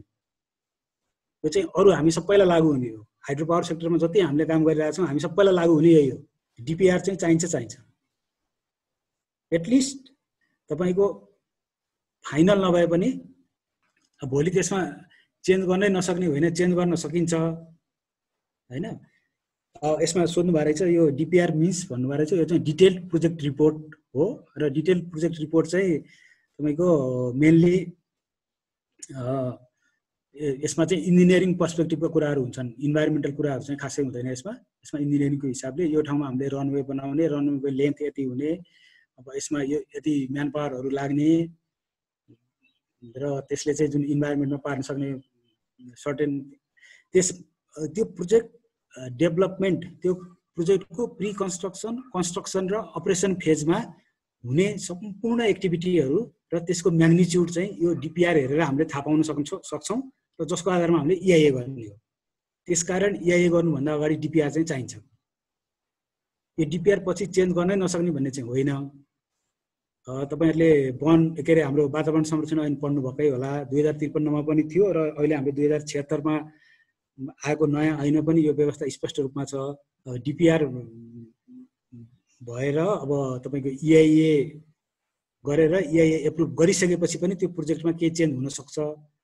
तर त्यो चेन्ज माइनर छ भने मन्त्रालयबाट त्यतिकै हामीले स्वीकृति लिएर काम अगाडि बढाउन सक्छौँ भने, मेजर चेन्ज छ भने हामीले पूरक अर्थात् सप्लिमेन्ट्री इआइए गर्नुपर्ने भन्ने त हाम्रो ऐनमा नै व्यवस्था छ भने। तर यो निजगढ भनेको चाहिँ त्यस्तो के हो कि जुन चाहिँ ऐनभन्दा पनि माथि हुने, जसलाई डिपिआर पनि नचाहिने, जसलाई चाहिँ इन्भेस्टर पनि नचाहिने, केही पनि नचाहिने, यसको इआइए चाहिँ फटाफट एप्रुभ भइहाल्नु पर्ने। यो कारणले गर्दा चाहिँ शङ्का जन्म्यो के। यसले चाहिँ शङ्कालाई मान्छेलाई बल दियो, जसले चाहिँ होइन यो सरकारले चाहिँ रुख फाड्न खोजेको छ या यो तपाईँको जग्गा दलालसँग लागेको छ, यता गराएको छ उता गराएको छ भनेर जसले शङ्का गरिरहेको थिए, त्यो शङ्कालाई उहाँहरूको यो कदमले चाहिँ पूर्ण रूपमा बल पुर्यायो। र देख्यौ त डिपिआरै छैन, कसले पैसा हाल्ने न थाहा छैन। यिनीहरूले त इआइए गरेर रुख काट्नलाई सुरु गरिसके, पर्मिसन मागिसके भने चाहिँ यिनीहरूको इन्टेन्सन त एयरपोर्ट बनाउने होइन, रुख काट्ने, जग्गा बेच्ने हो भन्ने कुरालाई चाहिँ यसले एकदम बल पुर्याउने भयो ब्याकग्राउन्डमा है।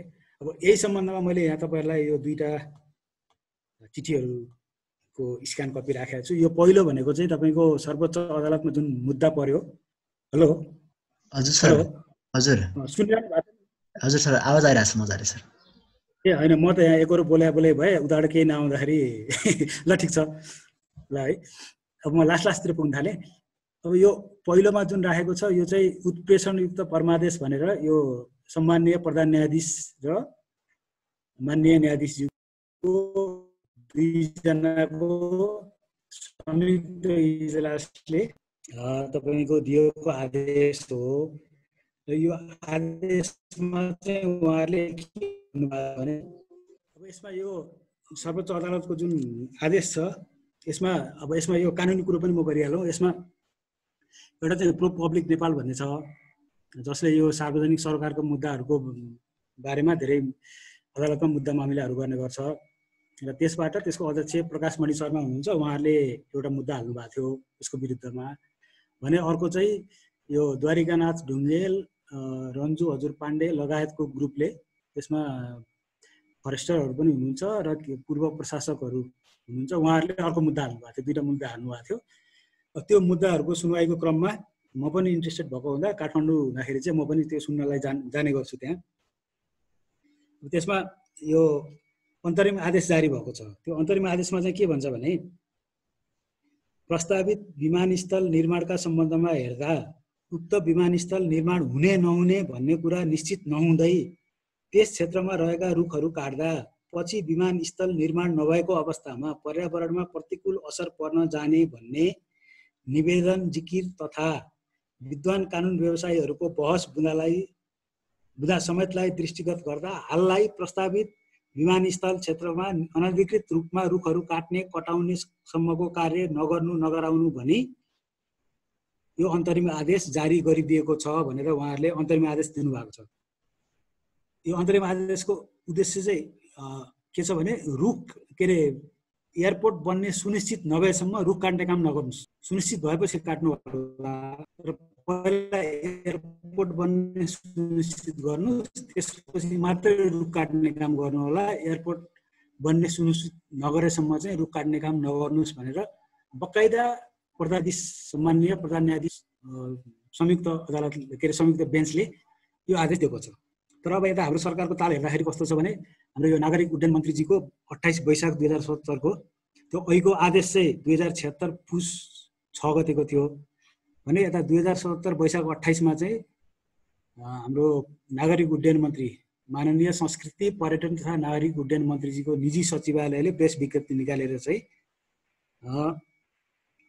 यो निजगढ अन्तर्राष्ट्रिय विमानस्थल क्षेत्रको 4 किल्ला वरिपरि सडक निर्माण यो के हो मार्ग निर्माण पहुँच मार्ग निर्माण र सो क्षेत्रमा पर्ने वन क्षेत्रको रुख कटानी गर्ने सम्बन्धमा नेपाली सेना र नेपाल नागरिक उड्डयन प्राधिकरण बीच भएको समझदारी पत्रमा उल्लेखित म्याच थप गरी सम्झौतामा उल्लेखित कार्यहरू अगाडि बढाउने भनेर एउटा उहाँहरूले यो पहिला पनि आर्मीलाई जिम्मा दिएको थियो रुख काट्ने, अहिले पनि आर्मीलाई जिम्मा दिएको छ। यो पनि एउटा हामीले चित्त नबुझ्ने कुरो छ, किनभने हामीसँग टिम्बर कर्पोरेसन थियो पहिला, अहिले नेपाल वन निगम छ। काट्नै पर्यो नेपाल वन निगमले काट्छ नि, किन आर्मीलाई लगाउने, एउटा कुरो त्यो। अनि दोस्रो चाहिँ यही पोइन्टमा उहाँहरूले के लेख्नु भएको छ भने वन तथा वातावरण मन्त्रालय अन्तर्गतको सेक्टर वन कार्यालय निजगढद्वारा पेरिफेरी रोड निर्माण का लागि गणना गरिएका 4232 वटा रुखहरूको कटान स्वीकृतिका लागि वन तथा वातावरण मन्त्रालयले यथाशीघ्र नेपाल सरकार समक्ष प्रस्ताव पेश गर्ने भनेर अर्को उहाँहरूले प्रेस विज्ञप्ति जारी गर्नुभएको छ। यता सर्वोच्च अदालतले यो विमानस्थल बन्ने निश्चित नभएसम्म रुख काट्ने काम चाहिँ गर्दै नगर्नु भन्ने आदेश दिइरहेछ। उहाँहरूले यताबाट चाहिँ अर्को निर्णय गरेर वन मन्त्रालयलाई पेलिरहनु भएको छ। यो 4232 वटा रुख चाहिँ पेरिफेरी रोडको निर्माणको लागि काट्नु पर्यो, अब तिमीहरूले प्रक्रिया अगाडि बढाऊ भनेर यसरी प्रेसर दिइरहनु भएको छ हैन। अब यसले पनि के हुन्छ भने सरकारको इन्टेन्सन के हो त? अब जसले विरोध गरिरहेछन् उनीहरू पनि त नेपाली नागरिकै हुन्, नेपाली प्रोफेसनलहरू पनि हुन्। उनीहरूलाई बोलाएर एकचोटि टेबल टक गरेर उनीहरूको कुरा सुन्दा के बिग्रिने? या त उनीहरूलाई कन्भिन्स गरेर पठाउनुहोस् या त आफू कन्भिन्स हुनुहोस्, त्यो गर्न पनि तयार नहुने। अर्कोतिर अदालतले स्टे अर्डर दिइरहेको छ, अदालतको स्टे अर्डर हुँदा हुँदै यसरी वन मन्त्रालयले चाहिँ उहाँहरूले प्रेसर दिइरहनु भएको छ यो रुख काट्ने प्रस्ताव लैजा भनेर। यो पनि अर्को नमिल्दो कुरो हो हैन। अब यसमा लास्टतिर पुगे। अब यसमा चाहिँ धेरै उहाँहरूले भन्नुहुन्छ गेम चेन्जर भन्नुहुन्छ। अब गेम चेन्जर त हुन्छ होला यो, तर पोजिटिभ कि नेगेटिभ भन्ने क्वेसन हो कि। गेम चेन्जर भन्दैमा सधैँ नेगेटिभ, गेम चेन्जरले सधैँ हामीलाई फाइदै दिन्छ भन्नु पनि छैन। यो भने मैले चाहिँ काया पलट हुने भन्ने सेन्समा बुझेको छु कि काया पलट हुँदा या त हामी त एकैचोटि रातारात अमिर या रातारात गरिब भने जस्तो हिन्दी फिल्ममा भने जस्तो यो गेम चेन्जर हुनसक्छ, तर यो पोजिटिभ हुन्छ कि नेगेटिभ हुन्छ वी डोन्ट नो। अहिलेको सिचुएसन हेर्दाखेरि चाहिँ उहाँहरू पोजिटिभ हुन्छ भन्नुहुन्छ, म चाहिँ नेगेटिभ हुन्छु भन्छु, र अब सर्टेन साथीहरू पनि नेगेटिभ हुन्छ भन्नुहुन्छ। अब किन भन्दा यो सबैको पछाडि मैले नेगेटिभ हुन्छ भन्नुको कारण चाहिँ मैले अघि जो एक्सप्लेन गरेँ त्यो कारणहरूले गर्दा मैले नेगेटिभ हुन्छ भने। र अर्को यसो इक्जाम्पल हेर्ने हो भने तपाईँको श्रीलङ्का हामीभन्दा धेरै टाढा छैन श्रीलङ्का, त्यसमा मट्टला राजापाक्ष इन्टरनेसनल एयरपोर्ट भनेर अहिले हामीमा निजगढ जसरी बनाइयो, यो बनाउने बेलामा सायद यो महेन्द्र राजापाक्षको बेलामा होला, उहाँको बेलामा जसरी यहाँ हल्ला गरियो त्यसै गरी हल्ला गरेर चाइनासँग उहाँहरूले लोन लिएर यो इन्टरनेसनल एयरपोर्ट बनाउनु भयो। अहिले चाहिँ उहाँहरूले 800 हेक्टरमा बनाउनु भएको छ र फ्युचर प्लान चाहिँ 2000 हेक्टरसम्म लाने प्लान छ उहाँहरूको। तर त्यो उहाँहरूले जुन 800 हेक्टरमा बनाउनु भयो एयरपोर्ट, त्यो एयरपोर्ट पनि चल्न सकेन। अहिले त्यसमा दिनमा मुस्किलले 5 देखि 6 वटा फ्लाइट हुन्छन्, मुस्किलले त्यो पनि सबै डोमेस्टिक, इन्टरनेसनल फ्लाइट हुँदैनन्। र एयरपोर्टको कुरा गर्नुहुन्छ भने चाहिँ संसारको सबभन्दा ठुलो जुन यो कार्गो बोक्ने जहाज छ त्यो रसियन जहाज हो एन्तोनोभ भन्ने। त्यो एन्तोनोभ जहाज पनि यो मट्टला राजापाक्ष इन्टरनेसनल एयरपोर्टमा ल्यान्ड गर्न सक्छ र ल्यान्ड गरेको पनि छ। ल्यान्ड गरेर उहाँहरूले टेस्ट फ्लाइट गरेर हेर्नुभएको पनि छ। त्यत्रो क्यापेसिटी भएको छ, तर दिनको 5 वटा 6 वटा भन्दा फ्लाइट हुँदैन, त्यो पनि डोमेस्टिक मात्रै। भनेपछि बनाएर मात्रै त नहुँदो रहेछ त। हामीले मार्केट लगायतका अरू कुराहरू पनि प्रोपरली एनालाइसिस गर्नुपर्ने रहेछ। उहाँहरूले पनि कोलम्बो इन्टरनेसनल एयरपोर्टको प्रेसर घट्छ यो बन्ने बित्तिकै भन्नुहुन्थ्यो। अब त्यहाँ त अहिले इन्टरनेसनल फ्लाइटहरू केही समय चले, त्यसपछि बन्द भयो। अहिले सबै कोलम्बोमा मात्रै जान्छ, यो मट्टलामा एउटा पनि जाँदैन। बनाएर मात्रै त नहुँदो रहेछ। त्यस्तै अर्को इक्जाम्पल छ यो स्युड्याड रियल सेन्ट्रल एयरपोर्ट भन्ने, पहिला डोन कुएट एयरपोर्ट पनि भनिन्थ्यो त्यसलाई। यो चाहिँ स्पेनको एयरपोर्ट हो। र स्पेनमा हो कि सायद होल युरोपमा नै हो कि स्पेनमा हो, त्यो चाहिँ म अलिक कन्फ्युज भएँ। यो प्राइभेट सेक्टरले बनाएको फर्स्ट एयरपोर्ट हो। यो एयरपोर्ट पनि मड्रिडबाट, स्पेनको राजधानी मड्रिडबाट 1 किलोमिटर ट्रेन डिस्टेन्समा छ र यो पनि निकै ठुलो एयरपोर्ट हो। यो एयरपोर्ट प्राइभेट सेक्टरले, अब युरोपको प्राइभेट सेक्टरले बनायो भनेपछि सानोतिनो एनालाइसिस गरेर पक्कै बनायो होइन, ठुलै एनालाइसिस गरेर बनाएको हो। तर उनीहरूको एनालाइसिस पनि फेल खायो। अब यो चाहिँ लिलामीमा चढिसकेको छ एयरपोर्ट, कसैले लिलामीमा किन्दा पनि किनिरहेको छैन। अहिले चाहिँ कहिले फिल्म सुटिङ गर्न, कहिले गोदाम घरको रूपमा, त्यस्तो रूपमा चाहिँ यो प्रयोग भइरहेछ। भनेपछि ठुलो बनाउँदैमा सबै कुरो ओहिरिन्छ भन्ने चाहिँ गलत हो। त्यो सोच चाहिँ राख्नु हुँदैन। त्यसको साइड बाई साइड हाम्रो अरू पनि थुप्रै प्रिपेरेसनहरू हुन्छन्, जुन प्रिपेरेसनहरू र जुन होमवर्कहरू हामीले प्रोपरली गर्न सकेनौँ भने यो चाहिँ गेम चेन्जर त हुन्छ, तर यसले हामीलाई चाहिँ पातालमा डुबाउँछ, ऋणमा डुबाउँछ भन्ने कुरो चाहिँ बुझ्न एकदम जरुरी छ भनेर यो भन्न चाहे मैले। र तपाईँले यो host airports of the world भनेर सर्च गर्नुभयो भने गुगलमा यो दुईटा एयरपोर्ट प्लस अरू पनि थुप्रै त नभनौँ, केही एयरपोर्टहरू भेटिन्छन् र त्यसको बारेमा डिटेल तपाईँहरूले पढ्न सक्नुहुन्छ।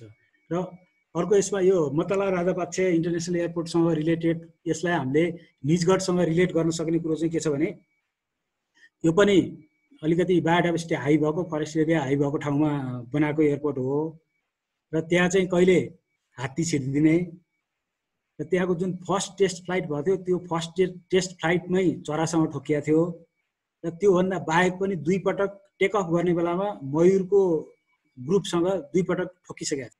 भनेपछि त्यो 3वटा एक्सिडेन्ट भइसकेपछि चाहिँ एयरलाइन्सहरू त्यहाँ जान रुचाएनन्। भनेपछि हामी कहाँ निजगढमा पनि त्यस्तो सिचुएसन हुने हो कि? त्यो पनि त एनालाइसिस त हुनु पर्यो नि। हुन्छ भनेर हामी ठोकेर भन्न सक्दैनौँ, तर त्यो पाटो पनि त प्रोपरली एनालाइसिस हुनु पर्यो। त्यो पाटो प्रोपरली एनालाइसिस नगरिकन त अगाडि गेम चेन्जर भनेर उठेर त भएन नि। त्यहाँ हामीसँग एक्सपिरियन्स छ भने त्यसबाट हामीले लर्न त गर्नु पर्यो भन्ने चाहिँ यसमा मेरो कुरो हो।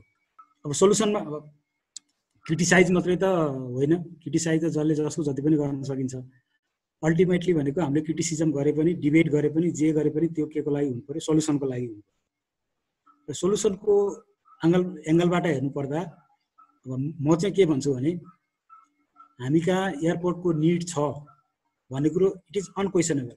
हामीलाई चाहिन्छ एउटा एयरपोर्ट। जस्तो काठमाडौँ बाहेक तपाईँको भैरवमा बन्यो, पोखरामा पनि बन्यो, तर पनि त्यो भैरवा र पोखरामा भएकोले पनि राम्रोसँग क्याटर गर्न सक्दैन। किनकि हामी कहाँ जति बेला भूकम्प गयो, त्यो भूकम्प जाने बेलामा म काठमाडौँ धुलीखेल काठमाडौँ एरियामै थिएँ र त्यति बेला जे जति सर्टेन रेस्क्यु अपरेसनहरूको बारेमा म प्रत्यक्ष इन्भल्भ त थिइनँ, तर मैले नजिकबाट निहाल्ने मौका पाएको थिएँ कि हाम्रो एयरपोर्टको कारणले गर्दाखेरि कति रेस्क्यु अपरेसनहरूलाई कति गाह्रो भयो भन्ने कुरो। त्यस्तो परिस्थितिलाई विचार गरेर पनि एयरपोर्ट त चाहिन्छ एउटा, अलिक ठुलै साइजको चाहिन्छ। उहाँहरूले जुन निजगढमा जति क्यापासिटी भन्नुभएको छ त्यति क्यापासिटी धान्न सक्ने त्यति एरियाको चाहिँ त म भन्दिनँ चाहिँदैन, त्यति एरिया चाहिँदैन, तर त्यति क्यापासिटीको एयरपोर्ट चाहिँ हामीलाई चाहिन्छ।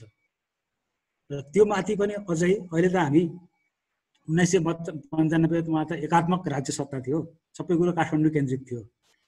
अहिले हामी त 7वटा सङ्घमा गइसक्यौँ नि।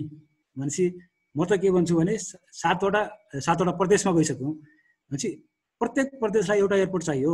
अब त यदि हामीले संहिता नै लागू गर्ने हो, त्यसकै आधारमा अगाडि बढ्ने हो विकासमा भने त किन निजगढ मात्रै? प्रत्येक प्रदेशमा एक-एकवटा एयरपोर्ट चाहियो। एटलिस्ट निजगढ जस्तो ठुलो नभए पनि एटलिस्ट काठमाडौँ या पोखरा या हाम्रो भैरवाको साइजको चाहिँ प्रत्येकमा चाहियो र एउटा चाहिँ लार्ज साइजको चाहियो। त्यसमा त कुनै शङ्कै छैन, त्यसमा हामीले डिबेट गर्नु आवश्यक नै छैन। तर अब हुनु चाहिँ के पर्यो भने उहाँहरूले जुन लोकेसन र साइजको, जुन निजगढको लोकेसन र साइजको कुरो छ त्यो कुरोलाई अहिलेको फेडरल स्ट्रक्चरलाई विचार गरेर र अर्को इकोलोजिकल कन्सिडरेसनहरूलाई विचार गरेर लोकेसन र साइजमा चाहिँ उहाँहरूले पुनर्विचार गर्नै पर्छ। त्यो नभएसम्म यो अगाडि बढ्न सक्दैन। दोस्रो कुरो किन अगाडि बढ्न सक्दैन भने अब यो मैले अगाडि बढ्न सक्दैन भनेको चाहिँ यो नेताले यो हुँदैन भने जस्तो होइन कि जुन हाम्रो सर्वोच्चमा भएका मुद्दा, कानुनी प्रावधानहरू, हाम्रो अन्तर्राष्ट्रिय लिगल अब्लिगेसनहरू पनि त छन् नि। हामीले बायोडाइभर्सिटी ट्रिटीमा हस्ताक्षर गरेका छौँ, क्लाइमेट चेन्जका ट्रिटीमा हस्ताक्षर गरेका छौँ। अनि अस्ति भर्खरै यो तराई चुरेको वन जोगाउने कार्बन बढाउने भनेर वर्ल्ड ब्याङ्कसँग हो के अरे कति थुप्रो हामीले ऋण पनि लिएका छौँ, उनीहरूको ग्रान्ट पनि लिएका छौँ। एकातिर चाहिँ कार्बन बढाउन भनेर त्यही चुरेमा ग्रान्ट र ऋण लिने चुरे तराईमा, अनि अर्कोतिर चाहिँ भइरहेको त्यस्तो गजबको जङ्गल काटिदिने। अनि यस्तो यस्तो कन्ट्रोभर्सियल काममा त यो अगाडि बढ्न त सक्दैन यो। त्यस्तै अर्को चाहिँ अब उहाँहरूले जुन भन्नुभएको छ ज्युरिच इन्टरनेसनल एयरपोर्ट, अब त्यो स्विजरल्यान्डको हो होइन। अब त्यो स्विजरल्यान्डको एयरपोर्ट तपाईँको यो सोसल एस्पेक्ट र स्पेसल्ली इन्भाइरोमेन्ट इकोलोजिकल एस्पेक्टमा स्विजरल्यान्ड यति तपाईँको सेन्सिटिभ छ कि, एउटा म इक्जाम्पल भन्छु, त्यहाँ तपाईँको ठुलो, अब हामी कहाँ तपाईँ धनीमानी छ भने आफ्नो एरियालाई पुरा बााउन्ड्री वाल लगाएर राख्छ नि, त्यहाँ चाहिँ कसैले बााउन्ड्री वाल लगाएर राख्न पाउँदैन। बााउन्ड्री वाल यदि लगाउँछ भने पनि पब्लिकलाई एक्सेसिबल हुनुपर्छ एज लङ, र त्यो उसको बााउन्ड्री वालभित्रको प्रोपर्टी पनि भनौँ न खाली जग्गा, स्पेसल्ली प्रोपर्टी भन्दा पनि जुन खाली जग्गा हुन्छ ठुलो खाली जग्गा, त्यहाँ चाहिँ अरू मान्छेहरू फ्रिली घुम्न टहल्न मर्निङ वाक गर्न पाउँछ बाई ल।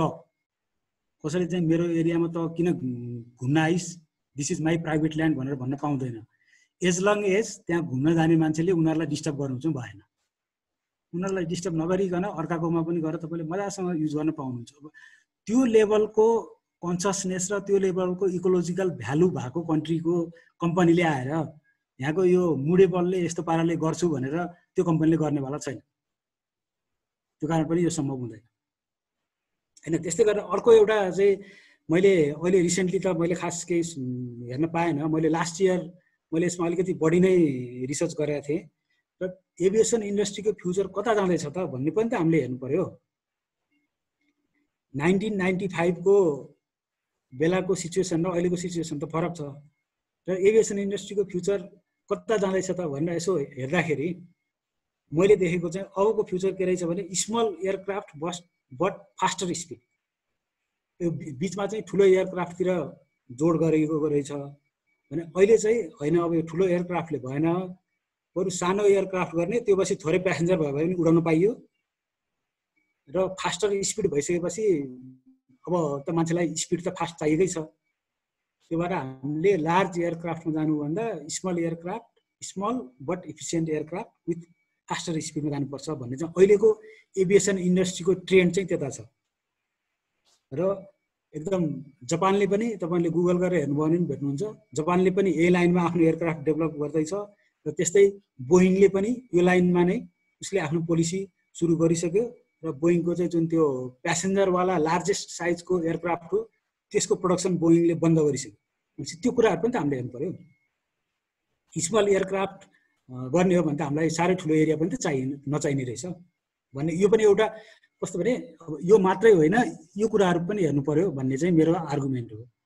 त्यस्तै अर्को हेर्दै जाँदाखेरि रनवेहरूको पनि अहिले अल्टरनेटिभ टाइपमा थुप्रै रिसर्चहरू भइरहेको रहेछ।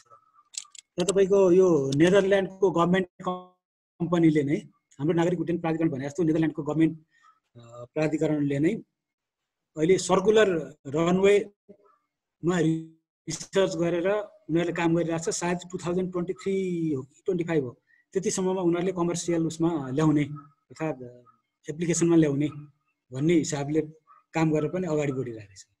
भनेपछि हामीले त यो खालका फ्युचर एभिएसन इन्डस्ट्रीका रिक्वायरमेन्टहरू र ट्रेन्डहरूलाई पनि त इन्कर्पोरेट गर्नु पर्यो अहिले नै।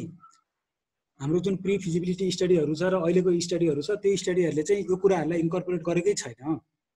यो कुराहरूले त हाम्रो एक्सर्साइजलाई, हाम्रो एसेसमेन्टहरूलाई झन् स्ट्रङ, झन् राम्रो र झन् वाइडली एक्सेप्टेबल बनाउँछ।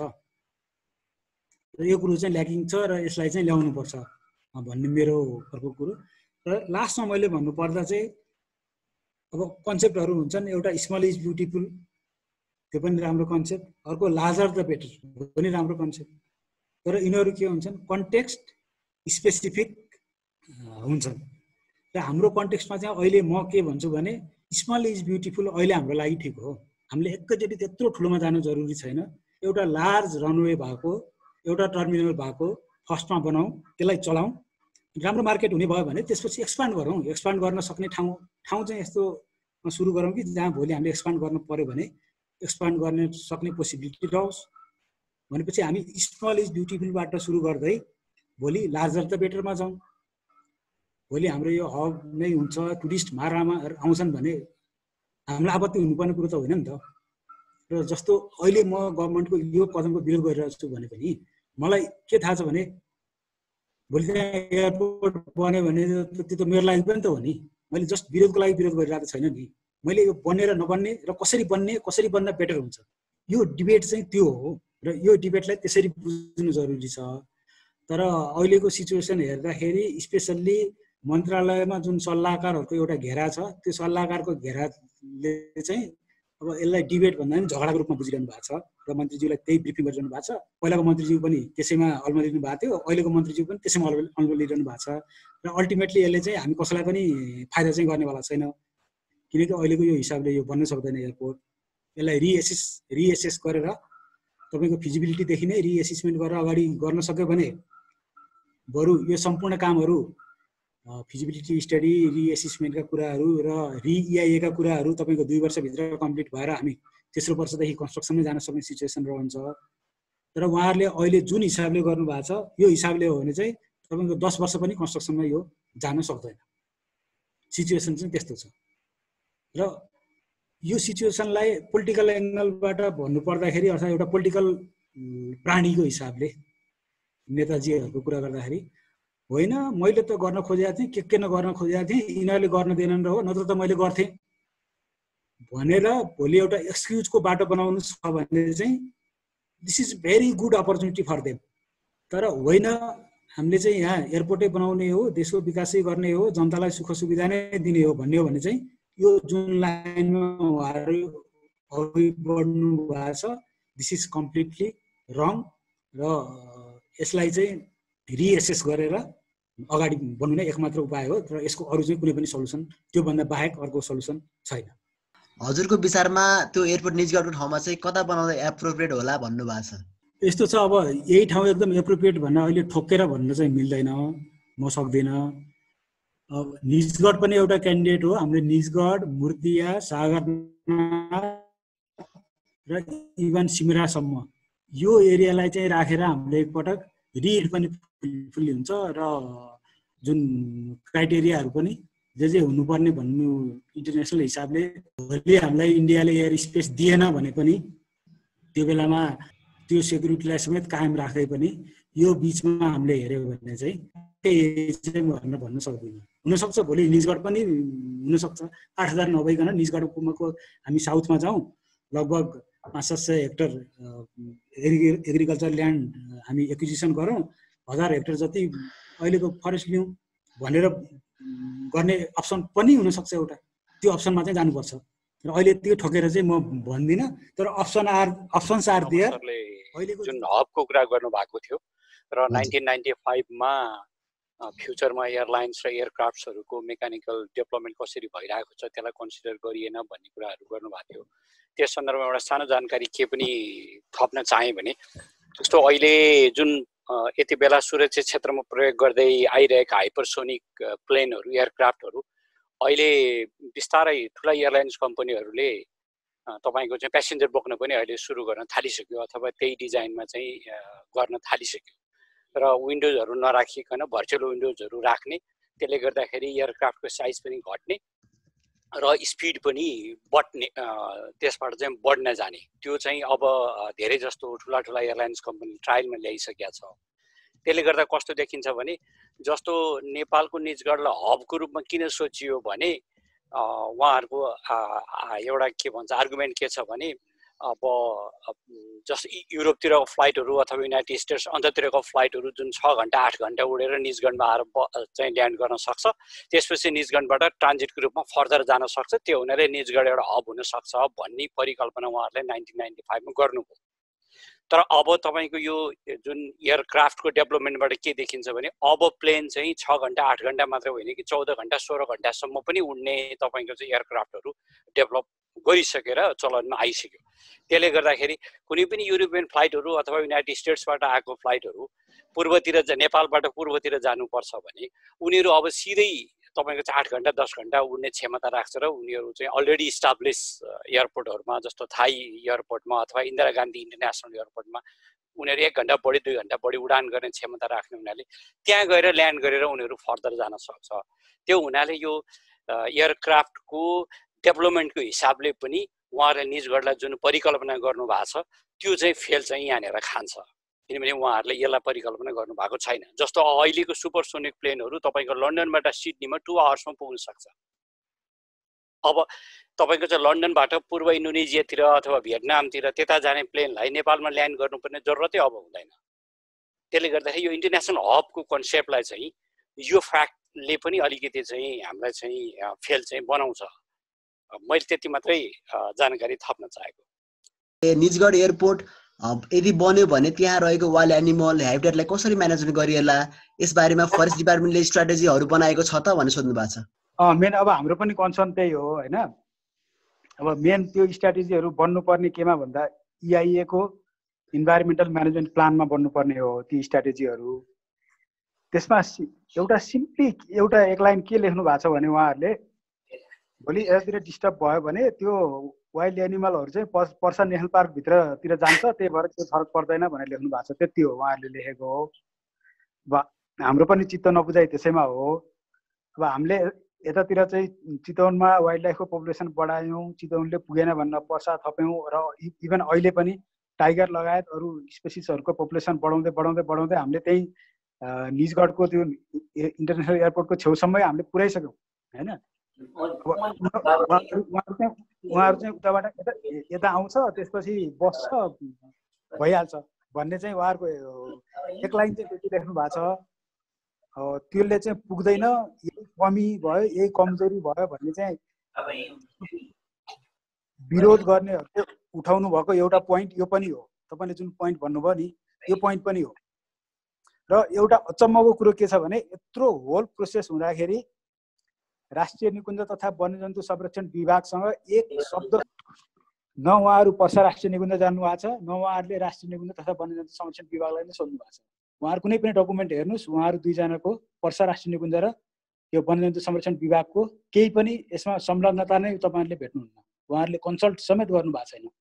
यो अर्को चाहिँ ठुलो चित्त नबुझ्दो कुरो यो हो। हजुर सर, अनि सारसजीले सोध्नु भएको छ EIA को बेसिक प्रिमिसेस मिट नहुनुमा कसो कमजोरी छ भन्नु भएको छ। अनि त्यो त अब अघि पनि भने मैले हैन। अब यसमा खास मेन चाहिँ हेर्नुपर्ने त त्यसको जुन एक्सपर्टहरू हुनुहुन्थ्यो उहाँहरूले नै हेर्नुपर्ने हो। पहिलो गल्ती त उहाँहरूबाट भयो र दोस्रो गल्ती चाहिँ त्यसको जुन इभ्यालुएसन गर्ने टिम हुन्छ एउटा नागरिक उड्डयन प्राधिकरण के अरे नागरिक उड्डयन मन्त्रालयमा हुन्छ, उहाँहरूले पनि हेर्नुपर्ने हो। तर नागरिक उड्डयन मन्त्रालयको टिम त्यति स्ट्रङ हुँदैन। त्योभन्दा पनि जुन वन तथा वातावरण मन्त्रालयमा एउटा यो अप्रुभ गर्नलाई एउटा एसेस गर्ने कमिटी हुन्छ, जैविक विविधता तथा वातावरण महाशाखाको प्रमुखज्यूको अध्यक्षतामा एउटा कमिटी हुन्छ र त्यो कमिटीमा उहाँहरूले एक्सपर्ट बाहिरबाट इन्डिपेन्डेन्ट एक्सपर्टहरू पनि बोलाउनु भएको हुन्छ र त्यो एक्सपर्टहरू र त्यो वातावरण मन्त्रालयको कमिटीले चाहिँ सिरियसली हेर्नुपर्ने हो। यो चाहिँ अब यसमा मेजर कमजोरी उहाँहरूको देखिन्छ।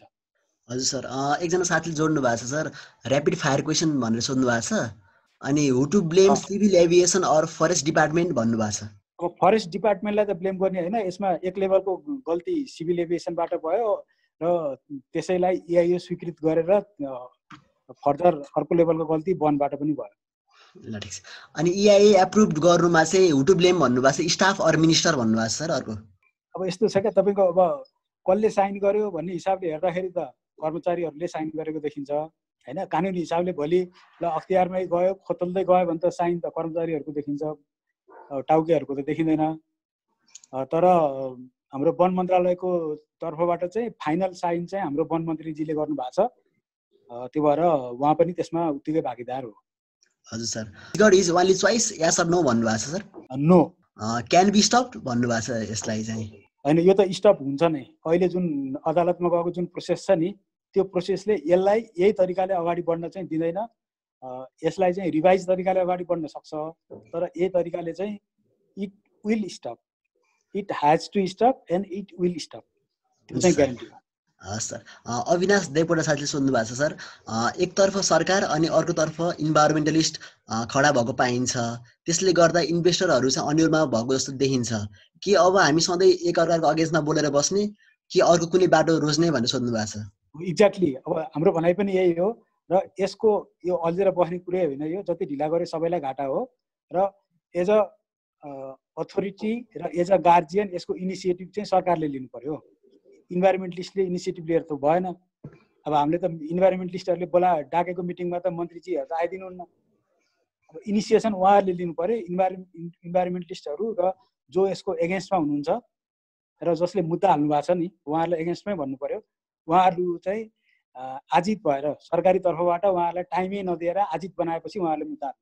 हजुर सर, श्याम भण्डारी सरले सोध्नु भएको छ जनकपुर आसपास बनाउँदा रिलिजियस टुरिज्म पनि बढ्न सक्ने र प्रोभिन्स टुर उहाँलाई सजिलो हुने अप्सन पनि छ, यो गर्दा कस्तो होला भनेर सोध्नु भएको छ। एकदम that is also a very good option. त्यो पनि त्यसमा समावेश गर्नुपर्ने एउटा अप्सन त्यो पनि हो। र मैले अदालतमा दिएको एउटा डकुमेन्टमा मैले पनि एउटा डकुमेन्ट पेश गराएको छु सर्वोच्च अदालतमा। त्यसमा यो कुरो मैले पनि उठाएको छु कि किन हामी काठमाडौँ केन्द्रित हुनु पर्यो। जनकपुर रामजानकी मन्दिर छ नि त, रामजानकी मन्दिर केन्द्रित हौँ न। हामीलाई अन्तको टुरिस्ट किन चाहियो? अहिले पनि ट्रेन्ड हेऱ्यो भने हामी कहाँ म्याक्सिमम टुरिस्ट भनेको इन्डिया र चाइनाकै हो। इन्डिया र चाइनाको टुरिस्ट ल्यायो भने त हामीलाई फालाफल पुगिहाल्छ। रामजानकी मन्दिर भन्ने जनकपुर नजिक बनाउने, इन्डियन टुरिस्टहरूलाई सोझै साउथ इन्डियाबाट जनकपुर झार्ने, त्यो पनि one of the very good option. र यसमा चाहिँ स्पेसल्ली प्रदेश 2 सरकारले अझै ध्यान दिएर बोल्नुपर्ने हो जस्तो लाग्छ मलाई चाहिँ। एकजना साथी जोड्नु भएको छ काटेको फरेस्टलाई कम्पेन्सेसन गरेर काम गर्न सकिँदैन र भन्नु सोध्नु भएको छ। सकिन्छ, काटेको फरेस्टलाई कम्पेन्सेटरी गरेर पनि काम गर्न सकिन्छ। तर काट्दै नकाटिकन हुने छ भने त्यो काट्ने फेरि कम्पेन्सेटरी गर्ने झन्झटमा किन लाग्ने? That is my question. हजुर सर, धनशोभा कुमार रिबुडाले भन्नुभएको छ 1:10 प्लान्टको लागि प्लान्टेसन एरिया कतै तोकिएको छ भनेर सोध्नु भएको छ सर। छैन, त्यो उहाँहरूले अहिलेसम्म आइडेन्टिफाई गर्नु भएको छैन। त्यसपछि अहिलेसम्म गर्नु भएको छैन। अनि यसमा मैले थप्न चाहेँ उहाँहरूको हकमा चाहिँ 1:10 लागू हुँदैन, किनकि त्यो पछि आएको नियम हो। उहाँहरूले यो पास गर्ने बेलामा 1:25 को नियम थियो र उहाँहरूले अहिलेकै हिसाबले अगाडि बढ्ने हो भने उहाँहरूले 1:10 रोपेर सुख पाउनुहुन्न, उहाँहरूले 1:25 रोप्नुपर्छ। हजुर सर, एकजना साथीले भन्नुभएको छ सर हुन त म पनि फरेस्ट स्टुडेन्ट हो बट इन्भाइरोमेन्टलिस्टहरूले डेभलपमेन्टको बारेमा नि के सोच्नु पर्ला कि हजुरको धारणा के छ भन्नुभएको छ। डेफिनेटली सोच्नुपर्छ, त्यसमा त कुनै दायाँ बायाँ कुरै छैन नि। त्यही सोच्नुपर्छ भनेर नै EIA को कन्सेप्टहरू ल्याइएको हो। इन्भाइरोमेन्ट फ्रेन्डली डेभलपमेन्ट भन्ने कन्सेप्टहरू ल्याइयो। र अहिले यो बिचमा चाहिँ तपाईँको यो धेरै गाउँमा डोजर आतङ्क भयो, यसले गाह्रो भयो भनेर गभर्मेन्टले नै तपाईँको अहिलेको वातावरण संरक्षण ऐन 2076 हेर्नुभयो भने त्यसमा उहाँहरूले स्ट्राटेजिक इन्भाइरोमेन्टल एसेसमेन्टलाई पनि हाल्नु भएको छ होइन। यो इन्भाइरोमेन्टलिस्टले नसोच्ने कुरो होइन, सोच्नुपर्छ। तर अहिलेको स्थिति कस्तो छ भने EIA लाई चाहिँ एउटा कर्मकाण्ड जस्तो मात्रै बनाइएको छ र जसले EIA गर्छन् उहाँहरू इन्भाइरोमेन्टलिस्टहरू पनि सबै ठिक हुनुहुन्छ भनेर म भन्न सक्दिनँ। इन्भाइरोमेन्टलिस्टहरूको तर्फबाट पनि धेरै कमी कमजोरीहरू छन्। कटपेस्ट गर्ने इन्भाइरोमेन्टलिस्टहरू नै हो, हामीहरू मध्येकै हो होइन। गल्ती त्यहाँ पनि छ। तर इन्भाइरोमेन्टलिस्टले रोक्दैमा सरकार रोकिएको भन्ने चाहिँ होइन। र इन्भाइरोमेन्टलिस्टले जे जति बोलिरहेछन् नि त्यो यही सरकारले बनाएका नीति नियम ऐन कानुनलाई टेकेरै बोलिरहेको हुने इन्भाइरोमेन्टलिस्टहरूले। इन्भाइरोमेन्टलिस्टले बनाएको त होइन नि त, वातावरण संरक्षण ऐन इन्भाइरोमेन्टलिस्टले बनाएको होइन, त्यो नियमावली पनि इन्भाइरोमेन्टलिस्टले बनाएको होइन, ट्रिटीहरू पनि इन्भाइरोमेन्टलिस्टले साइन गरेको होइन, त्यो सबै गभर्मेन्टले गरेको हो। भनेपछि इन्भाइरोमेन्टलिस्ट चाहिँ सिम्पली गभर्मेन्टलाई तिमी आफूले बनाएको ऐन कानुन र तिमी आफूले कमिट गरेको ट्रिटीहरूप्रति कमिटेड भएनौ है, you have to be committed भनेर रिमाइन्ड गराएको मात्रै हो र त्यहाँभन्दा बढी गर्न सक्ने अवस्था पनि रहँदैन। हजुर सर, शेरबहादुर श्रेष्ठजीले भन्नुभएको छ साइज घटाएर कम रुख काट्ने 1.5 लाख अप्सन के होला, किनभने एनुवे हामीलाई त एयरपोर्ट चाहिन्छ नै भन्नुभएको छ। चाहिन्छ होइन, त्यो पनि एउटा राम्रो अप्सन हो र अबको एनालाइसिसमा त्यसलाई पनि एउटा अप्सनको रूपमा राखेर एनालाइसिस गर्नुपर्छ भनेर त मैले मेरो प्रेजेन्टेसनमा पनि एउटा कुरो राखेको थिएँ होइन। त्यो चाहिँ एउटा राम्रो अप्सन हुनसक्छ, त्यसलाई पनि एउटा पोटेन्सियल अप्सनको रूपमा लिनुपर्छ भन्ने हो। श्याम भण्डारीले त्यही जोड्नु भएको रहेछ, मेरो विचारमा 1000 देखि 1500 हेक्टरले हुने भए यहाँ नेचुरल फरेस्ट क्लियर गर्नुभन्दा त्यसलाई इस्टर्न पार्टमा सारेर 1-2 प्रोभिन्समा जोड्न कस्तो होला भनेर सोध्नु भएको रहेछ। त्यो पनि एउटा राम्रो अप्सन हो। 1000ले त अलि पुग्दैन कि जस्तो लाग्छ। मैले यो अरू पनि इन्टरनेसनल एयरपोर्टहरू सबैको अलिकति रिभ्यू गरेर हेर्दाखेरि चाहिँ तपाईँको 1500-1600 चाहिँ चाहिने जस्तो लाग्यो मलाई। 1500-1600 भए चाहिँ इनफ हुने रहेछ। 1000ले चाहिँ नपुग्ने रहेछ। 1500-1600 को बिचमा गर्दाखेरि त्यो राम्रो हुन्छ। र हाम्रो यो जुन मुद्दा हाल्ने साथीहरू हुनुहुन्छ अर्थात् हाम्रो सिनियर सरहरू हुनुहुन्छ उहाँहरू र हामी चाहिँ जो पत्र पत्रिकाहरू पनि बेला बेलामा लेखिरहेका छौँ हामीहरूको भनाइ पनि यही हो कि यी कुराहरू पनि हेर्नु पर्यो, यी अप्सनहरू पनि छन्, निजगढ मात्रै विकल्प होइन। यो भन्दा लेस इन्भाइरोमेन्टल ड्यामेज हुने तर इक्वल्ली के अरे इकोनोमिकल्ली प्रोफिटेबल अरू अप्सनहरू पनि छन्, त्यो पनि हेरौँ भन्ने कुरो हो। निजगढ नबनाऊ मात्रै भन्ने कुरो होइन। अनि सन्दीप लुटेल भाइले जोड्नु भएको छ सर यसमा। I would like to share something. Few month back a main road to concern body action the selection of Nijgadh over numerous alternative भन्नुभएको छ। On his reply he was told that this matter is confidential. If they are not presenting the selection reason how can we trust the selection भन्नुभएको छ। अनि does selection fall under national pride भनेर सोध्नु भएको छ sir. उहाँले भन्न खोज्नु भएको चाहिँ त्यो निजगढ किन सिलेक्सन गरियो कुरोलाई गोप्य राखियो भन्ने कुरो हो होइन? हजुर हजुर हो, एक्ज्याक्टली। यसमा पनि हामीले भनेको त्यही हो। हामीले सूचनाको हक प्रयोग गरेर त्यहाँ निवेदन दर्ता गऱ्यौँ, दिनु भएन। सूचना आयोग गऱ्यौँ, दिनु भएन। त्यसपछि सर्वोच्चमा मुद्दा हाल्नुभयो साथीहरूले, अनि सर्वोच्चलाई उहाँहरूले पनि जस्ट एक्जिक्युटिभ समरी मात्रै दिनुभएको छ, अरू पनि दिनुभएको छैन। यही हो एक्ज्याक्टली। उहाँले जे भन्नुभयो मेरो भनाइ पनि त्यही हो। राष्ट्रिय गौरवको आयोजना भन्ने अनि आयोजना के हो भनेर चाहिँ जनतासँग लुकाउने, त्यस्तो पनि राष्ट्रिय गौरवको आयोजना हुन्छ? जनतालाई त देखाउन सक्नु पर्यो नि त। यो दिस इज यो हो, यो हो, यो हुन्छ, यसबाट यति फाइदा हुन्छ, यस्तो हुन्छ, that's why it is national pride project भनेर गभर्मेन्टले भन्न सक्नु पर्यो नि। एक्ज्याक्टली मेरो पनि भनाइ त्यही हो। उहाँले जे भन्नुभयो मेरो पनि भनाइ त्यही हो। र उहाँहरूले अहिलेसम्म त्यो लुकाएरै राख्नु भएको छ। इभेन सर्वोच्च अदालतले झिकाउँदा पनि उहाँहरूले एक्जिक्युटिभ समरी बाहेक थप दिनु भएन। त्यो चाहिँ मलाई पनि थाहा छ। म पनि अदालत गएको थिएँ त्यो दिन होइन। उहाँहरूले एक्जिक्युटिभ समरी मात्रै दिनु भएको छ, अरू दिनु भएको छैन। त्यहाँभन्दा म चाहिँ फरेस्टर नै हुँ। म वन विज्ञान अध्ययन संस्थान पोखराकै प्रडक्ट हुँ र अहिले पनि म यहाँ वन विज्ञानसँगै जोडिएको छु। युनिभर्सिटी अफ ह्याम्बर्ग जर्मनीमा चाहिँ पढाउँछु। त्योभन्दा पहिला 2008 देखि 2013 सम्म चाहिँ यहाँको federal ministry of agriculture and food भनेर जसले फरेस्ट्री पनि हेर्छ त्यहाँ काम गरेँ 5-6 वर्ष। अनि 2014बाट चाहिँ युनिभर्सिटीमा वन विज्ञान नै पढाउँछु भन्नु पर्यो। मेरो परिचय त्यही नै हो। तर म नेपालसँग जस्तो हाम्रै नवराज सर हुनुभयो, अरू साथीहरू वन मन्त्रालय अनि वन विज्ञान अध्ययन संस्थानसँग साथीहरूसँग जोडिएर सानोतिनो काम चाहिँ अनुसन्धानतिरको एप्लाइड रिसर्चको कामहरू चाहिँ गरि नै राख्छु। सानोतिनो नेपालतिर पनि मेरो भइरहेको छ। अहिले पनि 5 जना पिएचडी स्टुडेन्टहरू त्यहाँ काम गरिरहनु भएको छ नेपालमा। 2 जना जर्मन, 3 जना नेपाली विद्यार्थीहरू नै काम गरिरहनु भएको छ। र विशेष गरी क्लाइमेट चेन्जको सोसाइटीमा इम्प्याक्ट्स भन्ने एउटा 14 वर्ष लामो परियोजना छ। त्यो परियोजना यो युनिभर्सिटी अफ ह्याम्बर्ग अन्तर्गत त्यो परियोजनाको नेपाल एउटा केस स्टडी कन्ट्री भएको हुनाले यो परियोजना भर्खर मात्रै यो वर्ष मात्रै सुरु गरिएको छ र साथीहरू अध्ययन सुरु गरिरहनु भएको छ नेपालमा। त्यो चाहिँ छोटो परिचय राखेँ मैले। हजुर अरू केही छ भने शेयर गर्नु। अहिले मैले त्यही नवराज सरकै कुरामा जोड्न चाहेको मात्रै थिएँ। अब अहिले हाइपरसोनिक एयरक्राफ्टहरू प्रयोगमा आइरहेछ। हाइपरसोनिक एयरक्राफ्टको 2-3टा मजाको फिचर्स चाहिँ के छ भने अब विन्डोहरू चाहिँ हटाइरहेछ। विन्डोहरू हटाएर भर्चुअल विन्डोहरू राख्ने, त्यसले गर्दाखेरि प्यासेन्जरमा जुन क्लास्ट्रोफोबिया हुन्छ त्यो चाहिँ फिलिङ नहोस्, आकाशै देखेको फिलिङ चाहिँ होस्, तर चाहिँ भर्चुअल विन्डोहरू राखेर ट्रायलमा आइरहेछ। त्यसले गर्दाखेरि 2-3टा फाइदा हुँदो रहेछ। एउटा चाहिँ अघि नवराज सरले भन्नुभयो जस्तो प्लेनको साइज घट्ने, सानो साइजको प्लेन तर मजाले पेसेन्जरहरू चाहिँ उडाउन सक्ने। अर्को चाहिँ उनीहरूको स्पिड चाहिँ एकदमै हाई हुने, लगभग 10,000 km/h पनि जान सक्ने। अब त्यो चाहिँ त अल्टिमेट भइहाल्यो होइन। अनि मैले यसलाई कहाँनिर जोड्न चाहेँ भने त्यस्तो एयरक्राफ्टको चलन आउने बित्तिकै लन्डनबाट सिडनी चाहिँ 2 आवरमा पुग्छ। अब अहिले तपाईँको निजगढको हाम्रो इन्टरनेसनल हबको रूपमा सायद त्यति बेला किन परिकल्पना गरिएको थियो होला भने जस्तो पश्चिमतिरबाट युरोपतिरबाट आउने प्लेनहरू जुन चाहिँ पूर्वतिर जान्छ, चाइनातिर अथवा इन्डोनेसिया, त्यसपछि पूर्वी एसिया, दक्षिण पूर्वी एसियातिर जान्छ, त्यो चाहिँ नेपालमा चाहिँ उनीहरूलाई चाहिँ एउटा ट्रान्जिटको रूपमा चाहिँ डेभलप गर्ने। नेपाल ल्यान्ड गर्छ, अब त्यहाँबाट उनीहरूको ट्रान्जिटदेखि लिएर फ्युलदेखि लिएर सबै कुराहरू गरेर फेरि त्यहाँबाट अर्को ठाउँमा जान्छ भन्ने एउटा हबको रूपमा डेभलप गर्ने भन्ने कुरा होला। र त्यति बेलाको कन्सेप्ट के भने 6 देखि 8 घन्टासम्म इन्टरनेसनल फ्लाइटहरू हौल गर्थ्यो। तर अब अहिले त तपाईँको अहिलेको टेक्नोलोजीले त त्यही प्लेन 12 घन्टा, 14 घन्टा, 16 घन्टासम्म उड्न सक्ने भयो भने युरोपबाट आएको अथवा युनाइटेड स्टेटबाट आएको प्लेन किन निजगढ ल्यान्ड गर्छ?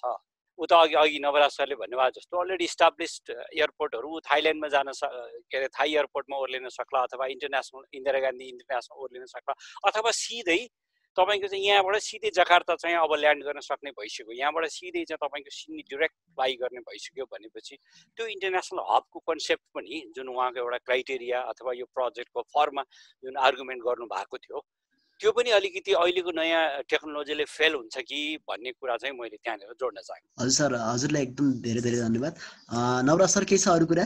आज यो एकदम इन्ट्रेस्टिङ र मलाई चासो लाग्ने र मैले सुरुदेखि फलो गरिरहेको विषयमा यहाँले बोल्न मौका दिनुभयो, त्यसको लागि चाहिँ म तपाईँहरूलाई धेरै धेरै धन्यवाद दिन चाहन्छु।